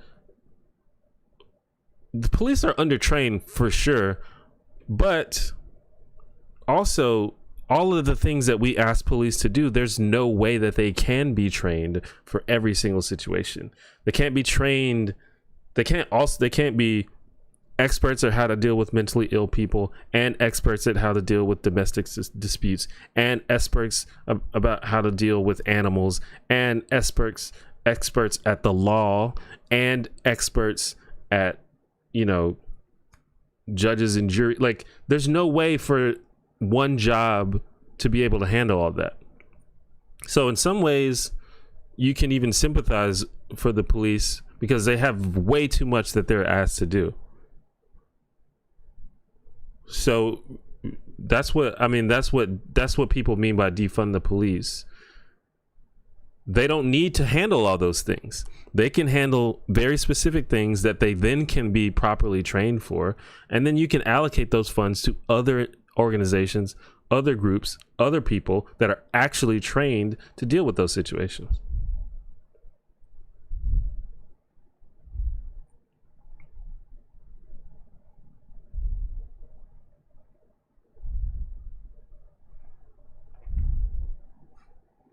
And then there's obviously other things, like we need to get rid of qualified immunity.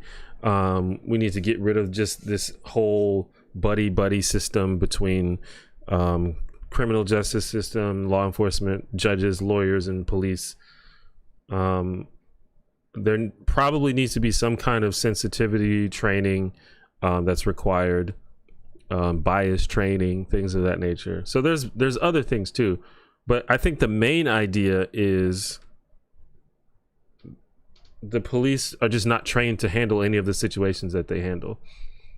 And it seems like the way that when they are trained, the way that they're trained is incorrect, or at least needlessly violent.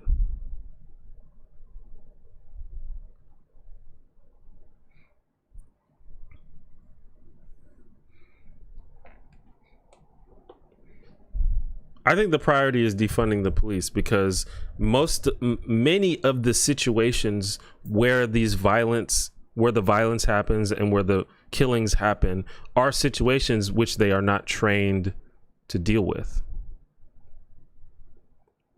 And whether that involves dealing with mentally ill people, whether that involves bias training or sensitivity training, whether that involves non-lethal force, whether that involves domestic disputes, whether that involves apprehending suspects, whether that involves, it's not all of these situations are different circumstances, and a lot of these situations should only be handled by people who know what they're doing. And it's just not possible for any police officer to be an expert on all of those things.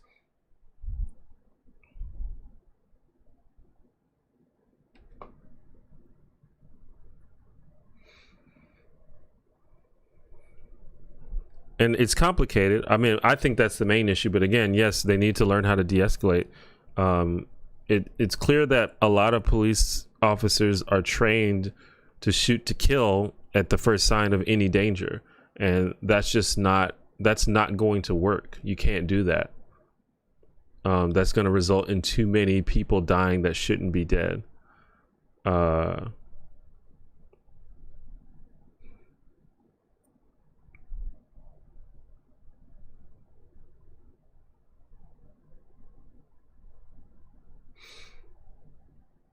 I think that you could say reform the police, but I don't think that people want to reform the police. My thing is, if that's what you want, then say it. Like, I don't want to abolish the police, but some people do, so that's what they say. Like, I'm not a fan of abolish the police, so I don't say it. I was a little bit iffy about defund the police, mainly because I think it doesn't explain itself. I tentatively accept defund the police as long as you're willing to explain yourself after you say it. If you're just saying it just to be provocative and piss people off and get attention, I don't agree with that. But reform the police, that's not what people are asking for. They're not saying reform. They're saying literally take the money, take the funding away from the police and give it to someone else. To me, that doesn't really sound like the word reform. But if what you want is reform, then you can say that. But I do think it's two different things. But I think you need to say what you mean, and I think that you should say something clear.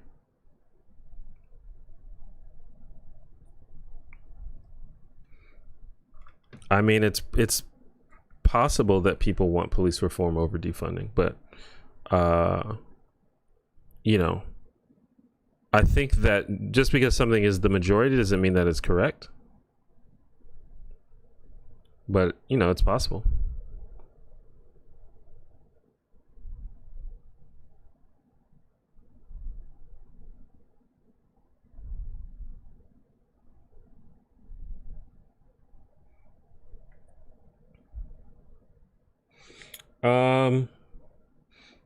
But yeah, I think we can actually, like, I only got to about 5 years ago, so we can probably look at more more videos on another stream, because there's still a lot of other stuff that we could talk about. But that's probably good for today.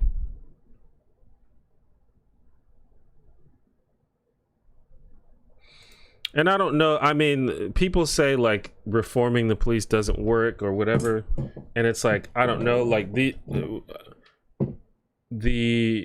are arguments from incredulity, which is a pretty basic logical fallacy. Like, just because something hasn't worked before, that means it'll never work, or just because I can't imagine something working means that it can't work.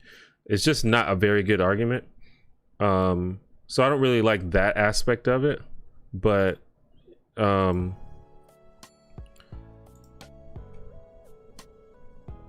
but just because something else could work doesn't mean that there might not be a better solution.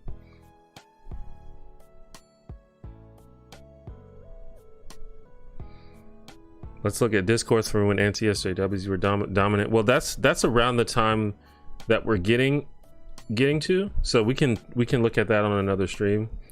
And also, I think a lot of that stuff is going to be interesting and possibly cringy, because that's when I was a little bit of a shitlord, because that's when like feminism was starting to get really big on the internet, and a lot of it was pretty obnoxious to me. So I made a few videos kind of critical of it, I guess. And maybe some of those criticisms were fair, but I think probably some of them weren't. So we could look at some of that stuff in the future.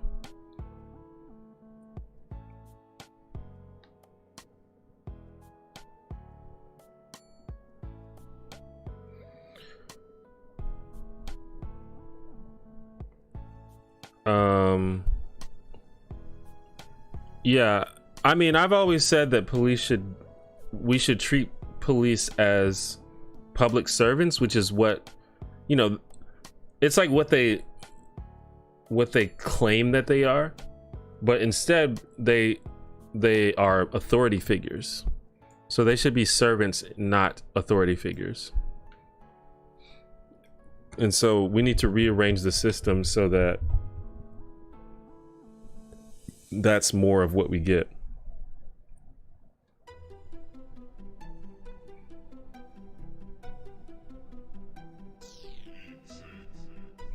Yeah, no, I think that there were a lot of fair criticisms of early social justice movements, and that probably will always be the case, because when movements are just getting off their feet, they haven't figured out the correct messaging for everything. But the problem is when people in these movements are completely not open to criticism, or when they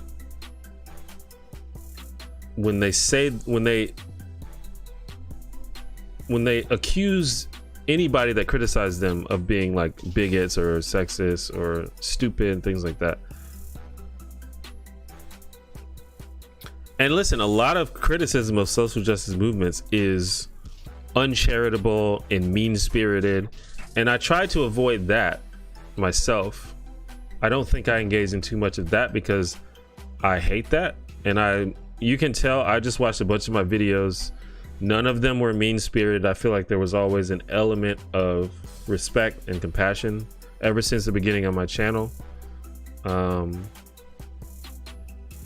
that, honestly, that was one of the main things that made me drift away from ever even getting involved in the anti-SJW movement, because they were all just kind of douchebags and just made a bunch of mean-spirited videos.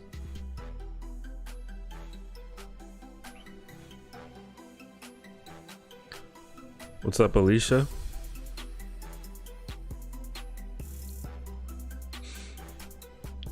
Also, if you guys have any ideas of other things that we can look at together, as long as it's not copyright, I'm probably gonna do some streams where I just like look at the news stories of the day, and we can just talk about what's going on in the news. The other day,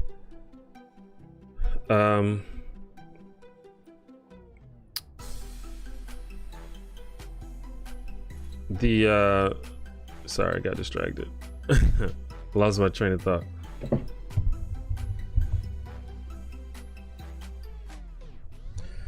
But yeah, Yeah, the other day we we reviewed the third-party candidates running for president just to get a little bit of information about their positions, Joe Jorgensen and Howie Hawkins. So stuff like that. I want to do more stuff like that on the stream. No, gaming is usually fine. The only issue with gaming is if there are copyrighted music in the game, that can be a problem. But that can be avoided by turning the music off. Like I want to play GTA 5 on the stream because I have it. But obviously that game has a lot of copyrighted music in it, but I would just have to turn the music off in the settings or something.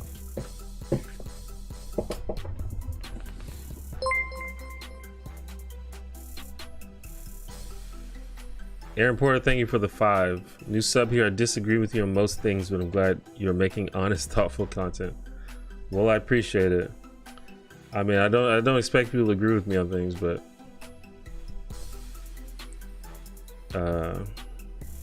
that's cool, I guess. I mean, people don't have to agree with me on everything. I don't expect that, but that's just kind of I don't think that I would watch videos from someone that I disagree with on most things, but I don't know, to each his own.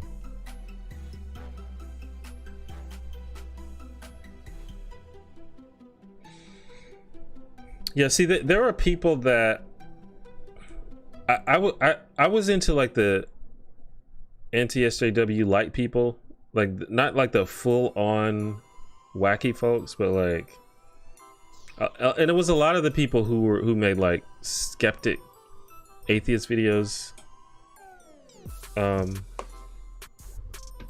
before Gamergate,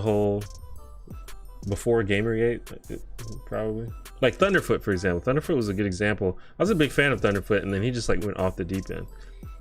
And I think eventually he came back around and stopped talking about politics, but or like Armored Skeptic, like he wasn't as bad as some of the other people. He made some obnoxious videos, but he wasn't that bad.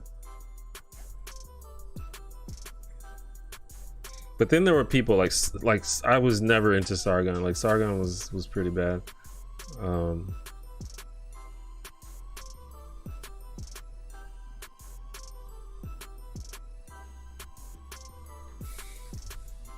And I'm kind of glad.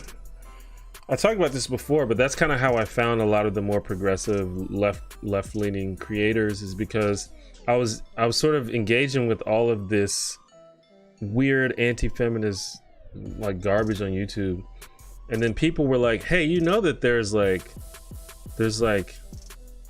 basically the anti-feminists, like the people that are specifically trying to be an alternative to like all of these people that are getting popular. And that's how I found people like ContraPoints and H-Bomber Guy, etc.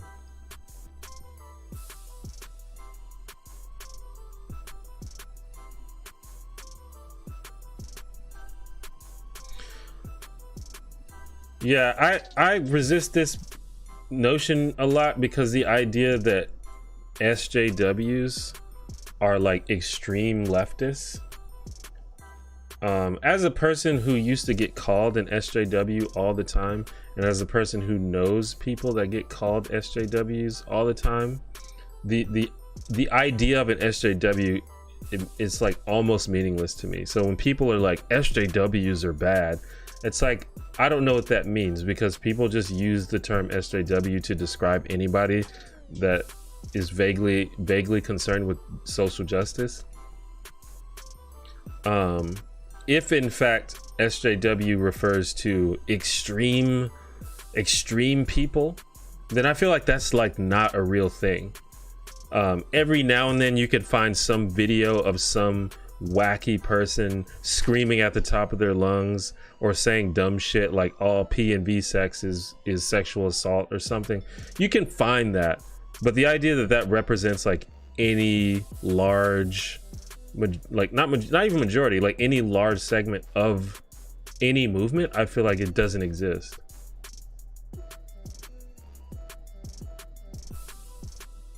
But I mean, you can correct me if you think I'm wrong.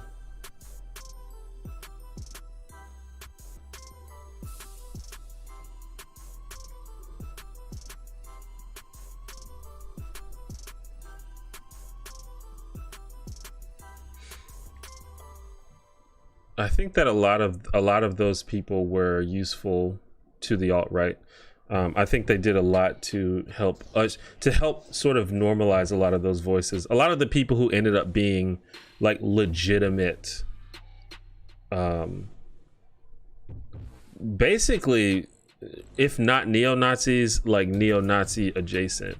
And at this point, I feel like Sargon is even in that camp. But you know, people like Stefan Molyneux and like Black Pigeon Speaks, like I don't think any of these people could have gotten so popular if this kind of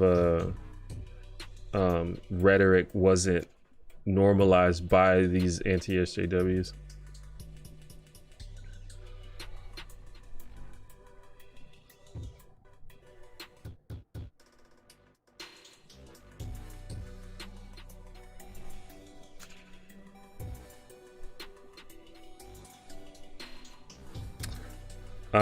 Anyway, I'm probably gonna go ahead and end the stream here. I got a little bit of work to do and it's getting kind of late. I'm also a little bit hungry. But thanks for going down memory lane with me. Like I said, we can watch more of those videos. I still got like 5 years, and I think a lot of people don't realize I have so many videos also. I probably got more than 500 videos at this point. But yeah, we'll look at more of them.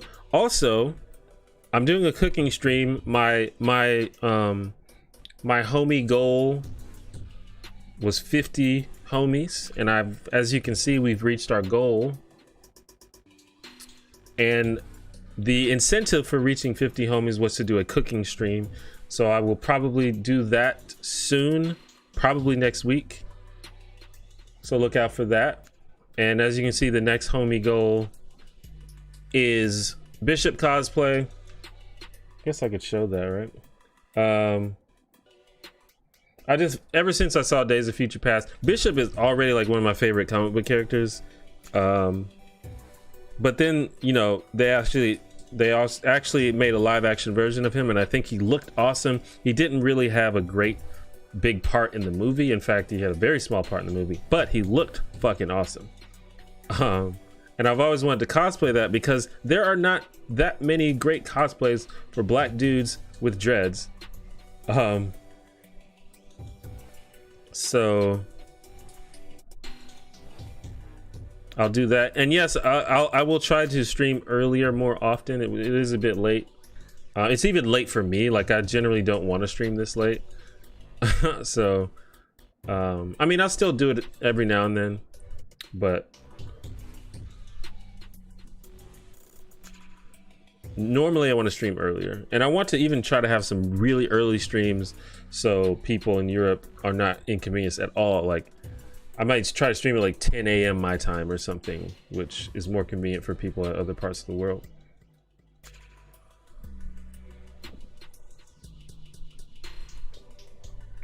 Anyway, thanks for all the super chats. And today is Tuesday, but I normally stream Monday and Friday. I don't, as you can tell, I don't really have a set time for when I stream.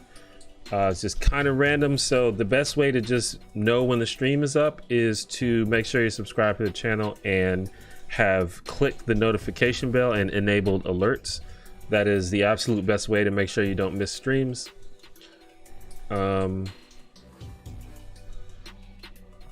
Also, if you would like to watch a replay of this stream or any past streams, there is a link to a playlist both on my channel page and also in the description of this video and all the other streams.